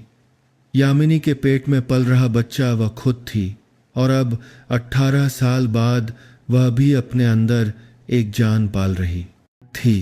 वह भी उसी पिता की अपनी बेटी। लेकिन इतना ही नहीं, डायरी के आखिरी पन्ने पर एक पुराना पत्र चिपका हुआ था जिस पर 2007 की डाक की मुहर थी जो कभी भेजा नहीं गया था। पाने वाला विक्रम सिंह, भेजने वाली यामिनी। पत्र का सार संक्षिप्त था, मैं बच्चे को जन्म दूंगी, तुम्हें मुझे ढूंढने की ज़रूरत नहीं है। मैं उसे उस तरह से पालूंगी जैसा तुम नहीं कर सकते। अगर एक दिन तुम उससे फिर मिलो तो कृपया उससे वैसे प्यार मत करना जैसे तुमने मुझसे किया था। आखिरी वाक्य प्रिया के दिमाग में एक घूंसे की तरह लगा। उसने खुद को बार बार पढ़ने के लिए मजबूर किया ताकि वह समझ सके, सामना कर सके और अब और ना भागे। उससे वैसे प्यार मत करना जैसे तुमने मुझसे किया था। लेकिन उसने ठीक वैसा ही किया। उसने सब कुछ दोहराया, रुका नहीं, पछताया नहीं, सुधारा नहीं। उसने उस व्यभिचारी प्रेम को सिर्फ एक बार नहीं बल्कि 2 बार होने दिया, और इस बार अपनी ही बेटी के साथ। अचानक उसके पेट के निचले हिस्से में एक तेज दर्द उठा। उसने बिस्तर का किनारा पकड़ लिया, उसके माथे पर पसीना आ गया। नहीं हो सकता, वह इस हालत में बच्चे को जन्म नहीं दे सकती। उसे जाना होगा, कहीं जाना होगा जहां कोई उसे नहीं जानता, जहां कोई सिंह उपनाम नहीं है, कोई अतीत नहीं, कोई खामोश खून से स्नेह डायरी के पन्ने नहीं। उसने अपना बैग, डायरी, थोड़े से पैसे उठाए और सुबह होने से पहले ही किराए के कमरे से बाहर निकल गई, यह जाने बिना कि कहाँ जाना है। बस ये जानना था कि जाना है, क्योंकि अगर नहीं तो वह हमेशा उन चीज़ों के बवंडर में फंसी रहेगी जिनसे वह पैदा हुई थी और जिसे उसने खुद दोहराया था। किराए के कमरे से निकलने के 3 दिन बाद प्रिया एक छोटे से पहाड़ी कस्बे में रुकी जहां कोई उसे चेयरमैन विक्रम सिंह की मशहूर सेक्रेटरी के रूप में नहीं पहचानता था और न ही किसी को इस बात की परवाह थी कि वह कहाँ से आई है। उसने एक पुराने घर में एक कमरा किराए पर लिया। सुबह शाम घिसी हुई चप्पलें पहनकर चलती और हर बार बाजार जाते समय अपने गर्भवती पेट को दुपट्टे से ढक लेती। हर दिन गुजरता गया, उसका पेट भारी होता गया, उसका दिल हल्का होता गया। कोई उसे ढूंढने नहीं आया, किसी ने पुरानी बातें नहीं की। एक शाम तक जब वह आंगन में सब्जियां धो रही थी, सड़क के उस पार एक काली चमकदार कार आकर रुकी। उसने उसे तुरंत पहचान लिया। वही मर्सिडीज एस क्लास जिसकी नंबर प्लेट जानी पहचानी थी। उसका दिल जोर जोर से धड़कने लगा। दरवाजा खुला, विक्रम सिंह नीचे उतरे। अब कोई शानदार सूट नहीं, कोई हजारों करोड़ के मालिक का रौब नहीं। उन्होंने सफ़ेद शर्ट पहनी थी, काफ़ी दुबले लग रहे थे, बाल और ज़्यादा सफ़ेद हो गए थे। उनके हाथ में कुछ नहीं था सिवाय एक पुरानी डायरी के। वह वहीं खड़ी रही, ना आगे बढ़ी न पीछे हटी। वह धीरे धीरे आगे बढ़े, उससे सिर्फ कुछ कदमों की दूरी पर खड़े हो गए। उनकी आवाज़ खुरदरी और थोड़ी हाँफती हुई थी। तुम्हें मिल गई होगी, है ना, तुम्हारी माँ की डायरी। प्रिया ने कोई जवाब नहीं दिया। उसकी आंखें उन्हें घूरती रहीं, गहरी, ठंडी और दर्दनाक। मैंने इसे 18 साल तक रखा। मुझ में इसे फिर से खोलने की हिम्मत नहीं थी, लेकिन जब मैं तुमसे मिला तो मुझे पता था कि मैंने अपनी जिंदगी का सबसे बुरा काम किया है। तो फिर जारी क्यों रखा? प्रिया ने कहा, हर शब्द जैसे उसके गले को काट रहा हो। जब आपको पता था तो रुके क्यों नहीं? आपने सब कुछ इतना आगे क्यों बढ़ने दिया? उन्होंने नजरें नहीं चुराईं, उन्होंने सिर हिलाया, लेकिन कोई बहाना नहीं, क्योंकि मैं लालची था। आप उस भावना को प्यार कहते हैं नहीं। अब मैं उसे कोई नाम देने की हिम्मत नहीं करता। भले ही उस समय मुझे विश्वास था कि जो मैं तुम्हारे लिए महसूस करता था वह पिता के प्यार जैसा नहीं था। वह गहरा था, शांत था, ज़्यादा निराशाजनक था। जैसे कि मैं अपनी ही बेटी के जरिए कुछ खोया हुआ पाने की कोशिश कर रहा था। आप मुझे मेरी माँ के विकल्प के रूप में इस्तेमाल कर रहे थे। वह गैन गाओ और मुझे पता था। मैंने एक बार फिर गलत काम करना स्वीकार किया। उन्होंने सिर झुकाया। पहली बार जिस आदमी ने अनगिनत व्यापारियों को डराया था वह रो रहा था। मेरे पास तुम्हें माफ़ करने के लिए कोई कारण नहीं है। मैं बस इतना कहना चाहता हूँ, तुम्हारा बच्चा, अगर तुम चाहो तो वह कभी भी सिंह उपनाम से नहीं बंधेगा। मैंने वसीयत फिर से बना दी है। उसका नाम उसमें नहीं आएगा। कोई विरासत नहीं, मुझसे कोई लेना देना नहीं। और उसके बाद मैं हमेशा के लिए चला जाऊंगा। मैं बस एक चीज मांगता हूं। उसने उन्हें देखा। उसकी आंखों में शाम की बारिश भरी थी। क्या वह पास आए? बहुत पास नहीं, बस इतना कि वह सुन सके। जब वह बड़ा हो, अगर वह कभी पूछे कि उसका पिता कौन था, तो कृपया यह मत कहना कि वह एक बीमार आदमी था। कहना कि वह एक ऐसा आदमी था जिसने गलती की और अपनी बाकी की जिंदगी अकेलेपन में कीमत चुकाई। उसने न सिर हिलाया, न मना किया और न ही आंसू बहाए। उसने बस उन्हें मुड़ते हुए देखा। हर कदम भारी था, जैसे वह एक गलतियों से भरी जिंदगी को घसीट रहे हों। कार धीरे धीरे पहाड़ी धुंध में विलीन हो गई। वह चुपचाप खड़ी रही। हवा चली अपने साथ सूखे पत्ते ले गई। उसके पेट में अचानक एक तेज दर्द उठा। उसने उसे पकड़ा और फुसफुसाया, बेटा, मैं नफरत नहीं करती, लेकिन मैं कभी दोहराऊंगी नहीं, क्योंकि मैं गलती का अंत हूं, उसकी निरंतरता नहीं। 39वें हफ्ते में उस रात तूफान आया। हवा दरवाजे की दरारों से ऐसे गुजर रही थी जैसे कोई दूर से बुला रहा हो। प्रिया एक खस्ताहाल बिस्तर पर सिकुड़कर लेटी थी। अपना गोल पेट पकड़े हुए अपनी आंखें टिन की छत पर टिकी थीं, जो बारिश और हवा से कांप रही थी। पेट में बच्चा हर दिन से ज्यादा जोर से लात मार रहा था, जैसे कुछ संदेश दे रहा हो। उसने अपना हाथ पेट पर रखा और फुसफुसाया, बेटा माँ, अब और नहीं डरेगी, तुम पैदा हो गए। पाप का बोझ उठाने के लिए नहीं, बल्कि एक आजाद इंसान की तरह जीने के लिए, किसी की गलतियों से परिभाषित हुए बिना। ठीक उसी समय पहला दर्द आया, तेज और लगातार। उसने उठने की कोशिश की, एम्बुलेंस बुलाने के लिए फोन उठाया, लेकिन बैटरी खत्म होने की वजह से फोन दोपहर से ही बंद था। अगला दर्द चाकू की तरह आया, जिससे वह घुटनों के बल गिर पड़ी, पसीने से तरबतर हो गई। घबराहट के बीच उसने दरवाजे तक घिसटने की कोशिश की। छोटा सा लोहे का गेट खोला। बारिश की आवाज़, गड़गड़ाहट की आवाज़, उसके दिल की धड़कन की आवाज़, और फिर वह किराए के घर के बरामदे पर ही गिर पड़ी, अपना पेट पकड़े हुए, कमज़ोर आवाज़ में पुकारती हुई, बचाओ। सौभाग्य से मकान मालकिन ने उसे देख लिया और तुरंत अपने बेटे को, प्रिया को, सामुदायिक स्वास्थ्य केंद्र ले जाने के लिए कहा। कोई आलीशान अस्पताल नहीं, कोई निजी डॉक्टर नहीं, बस एक युवा नर्स, एक बूढ़ी दाई और एक पुराना प्रसव कक्ष जिसमें एक पीला बल्ब जल रहा था। लेकिन वहीं पर चमत्कार हुआ। 3 घंटे बाद एक साफ मजबूत रोने की आवाज़ ने घुटन भरे माहौल को तोड़ दिया। लड़का हुआ है, माँ और बच्चा दोनों ठीक हैं, दाई ने खुशी से कहा। उसकी आवाज़ें बाहर की गड़गड़ाहट में मिली हुई थी। प्रिया थक कर चूर हो गई थी, उसमें कोई ताकत नहीं बची थी। लेकिन जब उसने पुराने कंबल में लिपटे बच्चे को गोद में लिया तो उसके होंठ हल्के से मुस्कुराए। उसने अपने बच्चे को देखा, गोल आंखें ऊंची, नाक गोरी, गुलाबी त्वचा, छोटे छोटे हाथ हवा में ऐसे मार रहे थे जैसे दुनिया में अपनी पहली उपस्थिति दर्ज करा रहे हों।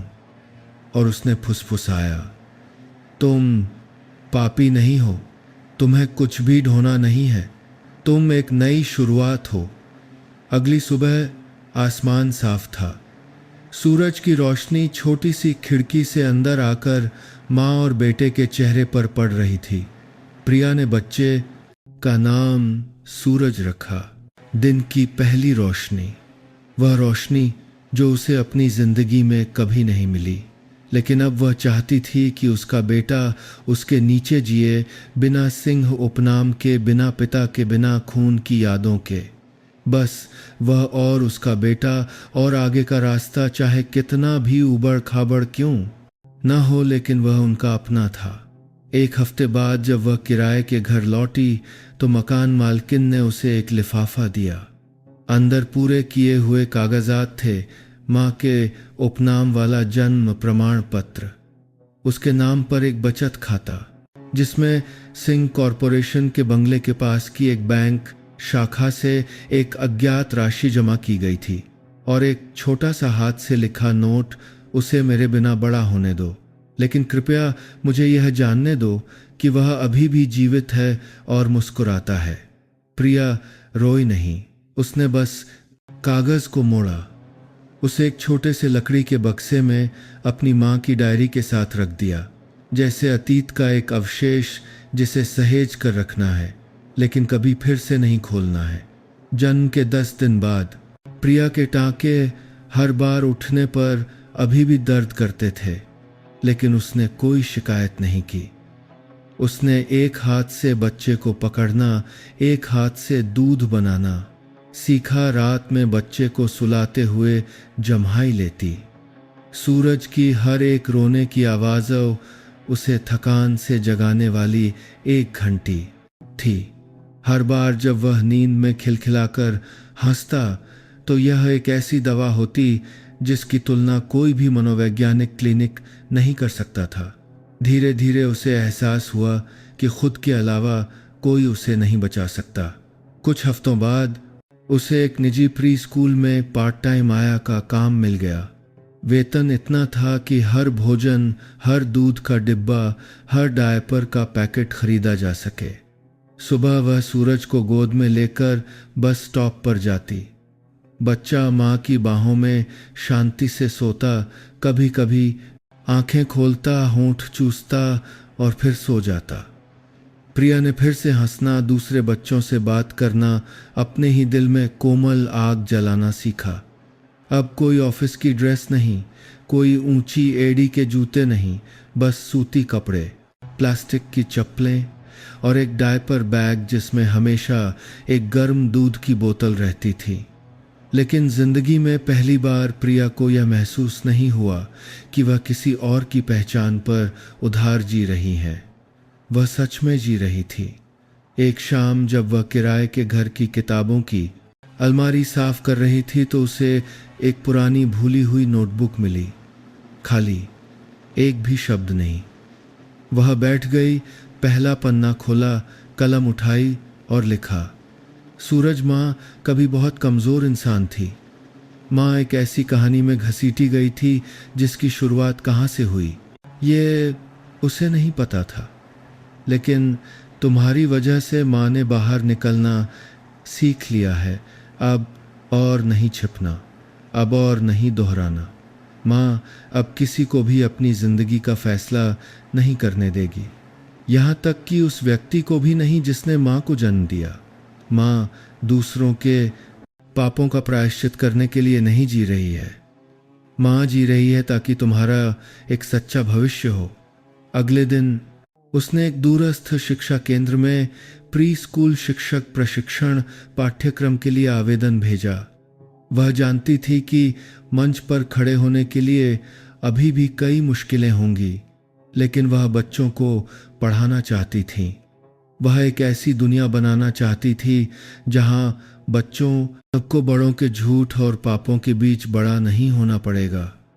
अगले महीने उसे एक अनजान पते से एक पार्सल मिला। अंदर एक साधारण चांदी की चेन और एक छोटा सा पत्र था। मैंने बंगला बेच दिया है, कंपनी भंग कर दी है, वह पैसा मैंने अपने लिए नहीं रखा। मैं एक बहुत दूर जगह पर जा रहा हूँ जहाँ कोई नहीं जानता कि मैं कौन हूँ। लेकिन अगर एक दिन बेटा जानना चाहे कि वह कहाँ से आया है तो उसे अपने खून से नफरत मत करने देना, क्योंकि खून वह चीज़ है जिसे बच्चा नहीं चुनता, लेकिन प्यार वह चीज़ है जिसे वह सीख सकता है। प्रिया ने चेन को देखा। सुंदर नहीं, महंगी नहीं, लेकिन अजीब तरह से हल्की थी। उसने उसे उठाया, सो रहे अपने बेटे के गाल पर धीरे से चूमा और फुसफुसाया। खून नहीं चुन सकते, लेकिन भविष्य माँ तुम्हारे लिए चुनेगी।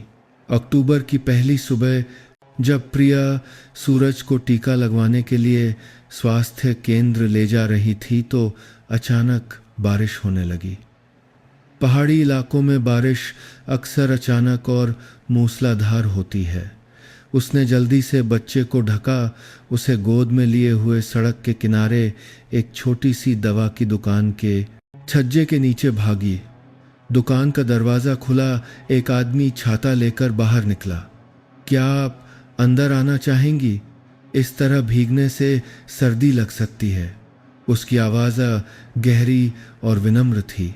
उसकी आंखों में कोई ताक झांक नहीं, कोई जांच पड़ताल नहीं, कोई दया नहीं, बस एक सच्ची सादगी भरी ईमानदारी थी। उसने सिर हिलाया, बच्चे को गोद में लिए अंदर चली गई और दवा की दुकान के काउंटर के पास एक प्लास्टिक की कुर्सी पर बैठ गई। उसने उसे एक गिलास गर्म पानी दिया और कुछ नहीं पूछा, बस नीचे झुका और पतले कंबल में होंठ चूस रहे नन्हे सूरज को प्यार से थपथपाया। कितना प्यारा बच्चा है, कितने महीने का हो गया? लगभग 3 महीने का। उसने थोड़ा झिकते हुए जवाब दिया। आप यहाँ नई आई हैं? हाँ, ज़्यादा समय नहीं हुआ। उसने सिर हिलाया। कोई जिज्ञासा नहीं, बच्चे के पिता के बारे में कोई सवाल नहीं, कोई जांच पड़ताल नहीं, और यही बात उसे राहत दे गई। कुछ हफ्तों बाद प्रिया की उससे फिर से बाजार में मुलाकात हुई। वह सब्जियों के लिए मोलभाव करने की कोशिश कर रही थी। जब उसने पीछे से धीरे से कहा, गाजर आज महंगी है, बाजार के उस कोने में सस्ती मिलेगी, वह मुड़ी। वही आदमी था, पुरानी शर्ट मुड़ी हुई, खाकी पैंट, हाथ में दवा का थैला। उसका नाम रोहन था, उस छोटी सी दवा की दुकान का फार्मासिस्ट जो कभी मुंबई में एक रेजिडेंट डॉक्टर था, लेकिन चिकित्सा क्षेत्र में एक पेचीदा घटना के बाद उसने शहर छोड़ दिया और गांव लौट आया। एक शांत जीवन जीने का फैसला किया। तब से वे कभी कभार मिलते, कभी बाजार में, कभी स्वास्थ्य केंद्र में, और कभी कभी बस बारिश से बचने के लिए एक ही छज्जे के नीचे बैठे हुए। कोई छेड़खानी नहीं, कोई प्रेम कहानी नहीं, बस एक अकेली माँ और एक टूटा हुआ आदमी जो धीरे धीरे एक दूसरे को हर नज़र, हर मुलाकात में पहचान रहे थे। एक शाम रोहन प्रिया को ढूंढते हुए आया। उसके हाथ में दूध का एक डिब्बा और बच्चे के लिए कुछ विटामिन की गोलियां थीं।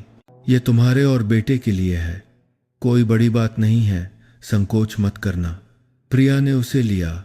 उसकी आंखें झुक गईं, दिल में हलचल मच गई। आप मेरे साथ इतने अच्छे क्यों हैं? मैं ऐसी नहीं हूं जिसकी कोई मदद करे। रोहन बैठ गया। उसकी आंखें सीधे उसे देख रही थीं। स्थिर, शांत, हर किसी का अपना अतीत होता है, लेकिन जिस तरह से तुम अपने बच्चे को गले लगाती हो, जिस तरह से तुम बिना किसी शिकायत, बिना किसी नफरत के जीती हो, वही बात किसी को तुम्हारे साथ रहना चाहती है। वह हंस पड़ी, एक नमकीन लेकिन हल्की हंसी। मुझे किसी के साथ रहने की ज़रूरत नहीं है जो मुझ पर तरस खाए। मैं तरस नहीं खाता, मैं बस तुम्हारी इज्जत करता हूं जिस तरह से तुमने उठ खड़े होने का फैसला किया है। अगर किसी दिन तुम्हें बच्चे की देखभाल के लिए किसी की ज़रूरत हो, जब तुम व्यस्त हो, तो मैं बिना किसी शर्त के तैयार हूं। उस रात प्रिया सूरज के बगल में लेटी थी। उसकी आंखें छत को देख रही थीं। उसके दिल में कुछ गर्मजोशी थी, बहुत हल्की, बहुत छोटी, लेकिन एक जमे हुए दिल को पिघलाने के लिए काफ़ी थी। वह जानती थी कि वह एक नए प्यार के लिए तैयार नहीं है, लेकिन कुछ लोग जल्दी प्यार करने के लिए नहीं आते, बल्कि साथ खड़े होने के लिए आते हैं। जैसे एक छोटी सी लकड़ी की बाड़ जो तूफान के बीच में उगे एक नए पौधे को हवा से बचाती है। उस रात अचानक ठंड बढ़ गई। हवा दरवाजे की दरार से अंदर आई, पतले पर्दे को भी उड़ा दिया। सूरज ने कुछ बार हल्की खांसी की और करवट ली। उसके छोटे होंठ भींचे हुए थे, आंखें अभी भी गहरी नींद में बंद थीं। प्रिया ने जल्दी से बच्चे पर कंबल डाला, फिर बिस्तर के किनारे चुपचाप बैठ गई। अपने घुटनों को पकड़कर अपना चेहरा घुटनों में छिपा लिया और उसका मन बेचैन था।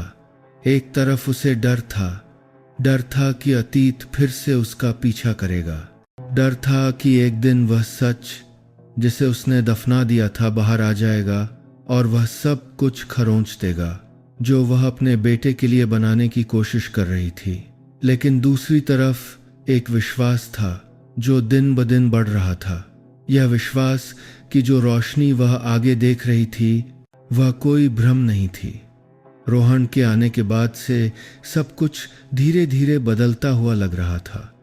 उसने ज्यादा नहीं पूछा, माँ और बेटे की दुनिया में दखल नहीं दिया, लेकिन जब भी प्रिया को अपनी क्लास के लिए बच्चे की देखभाल करने वाले की ज़रूरत होती तो वह हमेशा सही समय पर मौजूद होता। जब उसके सिर में दर्द होता और वह फिर भी सूरज के लिए दलिया बनाने की कोशिश करती। जब सूरज को आधी रात में बुखार आता और उसे समझ नहीं आता कि कौन सी दवा देनी है। उसने यह नहीं कहा कि मैं तुमसे प्यार करता हूँ, न ही कोई वादा करने के लिए मजबूर किया, बस चुपचाप वहां था। एक रात बिजली चली गई, पूरा इलाका घने अंधेरे में डूब गया। प्रिया फोन की टॉर्च की रोशनी में बच्चे को सुला रही थी।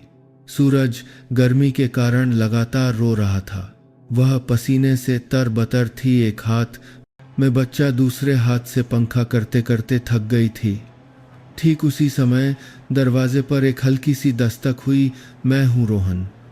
उसने दरवाज़ा खोला। वह वहां खड़ा था। उसके हाथ में एक बड़ा हाथ का पंखा था। सिर पर एक टॉर्च लगी थी। कोई सवाल नहीं, कोई जल्दबाजी नहीं, बस मुस्कुराया। धीरे से सिर झुकाया। मैंने सोचा शायद मैं कुछ मदद कर सकता हूं। वह बैठ गया।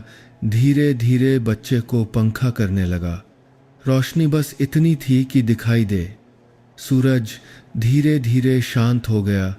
उसकी आंखें नींद से भारी हो गईं और प्रिया उसके आंसू न जाने कब बहने लगे। थकान के कारण नहीं, बच्चे के लिए दया के कारण नहीं, बल्कि इसलिए कि जिंदगी की कई अंधेरी रातों के बाद पहली बार किसी ने उसके लिए रोशनी की थी। बिजली से नहीं, बल्कि अपनी मौजूदगी से। अगली सुबह जब बिजली वापस आई, प्रिया जल्दी उठी और उस डायरी में एक पंक्ति लिखी जो वह अपने बेटे के जन्म के दिन से लिख रही थी। सूरज, कल रात किसी ने तुम्हारे लिए 2 घंटे तक पंखा किया ताकि तुम अच्छी तरह सो सको। तुम्हारे पिता नहीं, तुम्हारे खून का कोई नहीं, बस एक ऐसा व्यक्ति जो बिना किसी कारण के साथ रहना जानता है। सब कुछ के बाद माँ को एहसास हुआ कि रोशनी को चकाचौंध होने की ज़रूरत नहीं है, बस इतनी गर्म होनी चाहिए कि तुम्हें नींद में रास्ता दिखा सके और माँ को आगे बढ़ने का विश्वास दे सके। उस दिन जब वह बच्चे को स्वास्थ्य केंद्र ले गई, रोहन ने अचानक उसे एक छोटा सा लिफाफा दिया। ये ज़मीन के कागजात हैं। पहाड़ी पर मेरा एक खाली बगीचा है। अगर तुम चाहो तो हम मिलकर एक छोटा सा घर बना सकते हैं और एक डे केयर सेंटर खोल सकते हैं। तुम बच्चों की देखभाल करना, मैं दवा और पढ़ाई का इंतज़ाम करूँगा। बड़ा होने की ज़रूरत नहीं, बस अपना होना चाहिए। प्रिया हैरान रह गई। आप ऐसा क्यों करना चाहते हैं? रोहन मुस्कुराया। उसकी आंखें सीधे देख रही थीं। क्योंकि तुम्हारी रोशनी बुझनी नहीं चाहिए। ये कई और बच्चों के लिए जलने के लायक है। दिसंबर की एक सुबह जब प्रिया सूरज के लंगोट धूप में सुखा रही थी, तो उसने पड़ोस से आ रही टीवी पर एक विशेष समाचार सुना। सिंह कॉरपोरेशन, देश के सबसे बड़े वित्तीय साम्राज्यों में से एक, ने 28 वर्षों के संचालन के बाद आधिकारिक तौर पर भंग होने की घोषणा की। आंतरिक सूत्रों ने बताया कि चेयरमैन विक्रम सिंह ने अपनी सारी संपत्ति बेच दी थी और लगभग 1 साल पहले वित्तीय दुनिया से गायब हो गए थे। असामान्य वित्तीय गतिविधियों और अज्ञात मानवीय ट्रस्टों के बारे में एक बड़े पैमाने पर जांच चल रही थी। सरकारी लेखा परीक्षा कार्यालय के एक प्रवक्ता ने कहा कि यह एक जटिल मामला था जिसमें कॉरपोरेशन के भीतर लंबे समय से चली आ रही अनियमितताओं के संकेत थे। प्रिया को कोई आश्चर्य नहीं हुआ। उसने अनुमान लगाया था कि ऐसा होगा, इसलिए नहीं कि वह चाहती थी, बल्कि इसलिए कि वह समझती थी। विक्रम सिंह ऐसा व्यक्ति नहीं था जो अपना सिंहासन तब बनाए रखे जब उसका दिल मर चुका हो। पहाड़ी इलाके में आखिरी बातचीत के बाद वह चला गया था, चुपचाप, कोई पता छोड़े बिना। उससे सारे संपर्क टूट गए थे। सारी संपत्ति बेच दी गई, नीलाम कर दी गई या सामाजिक निधियों में दान कर दी गई। अब कोई भी सिंह उपनाम वाला व्यक्ति किसी भी शाखा का संचालन नहीं कर रहा था। एक साम्राज्य जो कभी शानदार, गर्वित, उसे उसके मालिक ने अपने ही हाथों से बंद कर दिया था। उस शाम रोहन कागजों का एक बंडल लेकर आया जिसे किसी ने स्वास्थ्य केंद्र पर भेजा था। कोई नाम नहीं, कोई पता नहीं। प्रिया ने उसे खोला।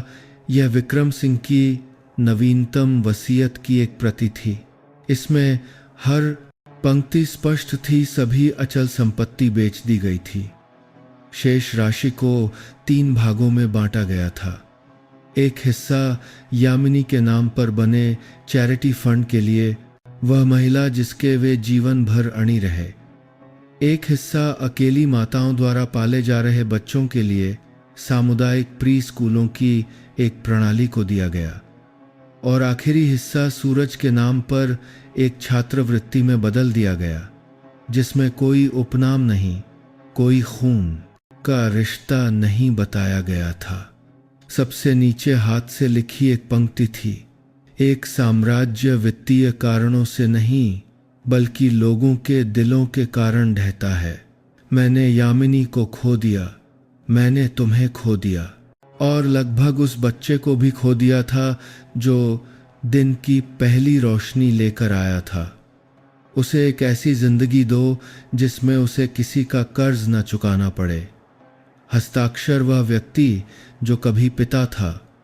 प्रिया ने वसीयत को मोड़ा, रोई नहीं। आसमान में सफेद बादल पहाड़ की चोटी के ऊपर से गुजर रहे थे। हवा का एक झोंका ताज़ी घास की महक और पहाड़ी की तलहटी में बने छोटे से क्लासरूम से बच्चों की हंसी की आवाज़ लेकर आया, जिसे उसने और रोहन ने पिछले 2 महीनों में मिलकर बनाया था। सूरज अब लड़खड़ा कर चलना सीख रहा था। उसके दोनों हाथ हवा में लहरा रहे थे। उसके नंगे पैर गीली घास पर पड़ रहे थे। वह हर बार गिरने पर खिलखिलाकर हंसता और फिर उठकर फिर से चलने लगता, जैसे कि कोई भी चीज उसे रोक नहीं सकती थी। और वह समझ गई, उसका बेटा उसे एक साधारण बात सिखा रहा था जिसे वह भूल गई थी। पतन अंत नहीं है, बल्कि वह क्षण है जब राख के ढेर से एक नया अंकुर फूट सकता है। वसंत की एक सुबह जब सूरज की रोशनी पहाड़ी ढलानों पर सुनहरी हो रही थी। सूरज जो अब लगभग 2 साल का हो चुका था, सामुदायिक कक्षा के पीछे छोटे से बगीचे में दौड़ रहा था। उसके नन्हे हाथों में एक कागज की तितली थी जिसे माँ ने पुराने कैलेंडर के पन्ने से बनाया था। उसका मुंह खिलखिला रहा था। रोहन आंगन में झाड़ू लगा रहा था। उसने सिर उठाकर माँ और बेटे को देखा। उसकी आंखें धूप की तरह गर्म थीं और प्रिया भूरे रंग की सूती कमीज में बाल गौन गांग बांधे हुए हाथ में पानी के रंगों की एक प्लेट लिए कुछ बच्चों को रंग भरना सिखा रही थी। अचानक अपने बेटे की ओर मुड़ी और मुस्कुराई, एक पूरी मुस्कान। अब उस सेक्रेटरी की कोई परछाई नहीं थी, कोई दर्द भरी आंखें नहीं, कोई खामोशी में रोने वाली रातें नहीं। वह अब एक माँ थी, एक ऐसी महिला जो जानती थी कि वह कौन है, और सबसे महत्वपूर्ण बात, अब अतीत का कोई कर्ज नहीं था। प्रिया की कहानी सिर्फ एक असामान्य प्रेम की त्रासदी नहीं है, यह एक इंसान की अंधेरे से रोशनी में आने की यात्रा है।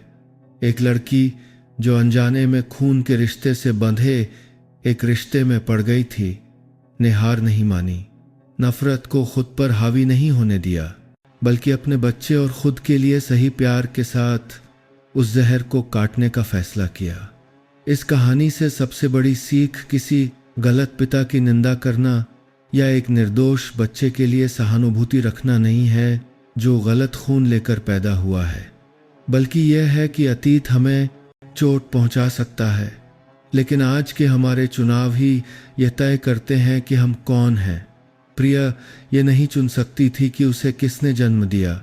वह अपने से पहले वालों की गलतियों को नहीं मिटा सकती थी, लेकिन उसे अपने और अपने बेटे के लिए रास्ता चुनने का अधिकार था। उसने सच्चाई को चुना, चाहे वह कितनी भी दर्दनाक क्यों ना हो। उसने अकेलेपन के बावजूद जाने का फैसला किया। उसने माफ करने का फैसला किया, भले ही उससे कभी माफी नहीं मांगी गई हो। और फिर उसने खुद एक ऐसा परिवार बनाया जो पहचान या खून के रिश्ते पर नहीं, बल्कि दयालु, धीमे और पर्याप्त प्यार पर आधारित था। कक्षा के अंत में बनी छोटी सी वेदी पर प्रिया ने 2 तस्वीरें रखीं। एक उसकी माँ यामिनी की, जो हमेशा 18 साल की उम्र में जवान रही। दूसरी वह अल्ट्रासाउंड की तस्वीर थी जिसे उसने अपने पिता के बंगले से भागते समय पकड़ा हुआ था। उसके बगल में उसकी और सूरज की तस्वीर थी। हाथ में हाथ डाले एक पेड़ की छांव में पीछे सूरज की रोशनी पत्तों के बीच से छन कर आ रही थी। कोई भी यह नहीं चुन सकता कि वह कहाँ पैदा होगा, लेकिन हर किसी को यह चुनने का अधिकार है कि वह कहाँ रहेगा और कौन उसके साथ आगे बढ़ेगा। और कभी कभी परिवार एक उपनाम से शुरू नहीं होता, बल्कि एक हाथ से शुरू होता है जो तूफान के बीच में आगे बढ़ता है और फिर कभी नहीं छोड़ता। आप सब ये कहाँ से देख रहे हैं? आपको ये कहानी कैसी लगी हमें कमेंट में ज़रूर बताइए। मेरी यही प्रार्थना है कि आप जहाँ भी रहें हमेशा सुरक्षित और खुश रहें। अगर आपके पास भी कोई ऐसी ही दिलचस्प कहानी है तो उसे हम सबके साथ ज़रूर साझा करें। हमें आपकी कहानियाँ सुनना अच्छा लगेगा।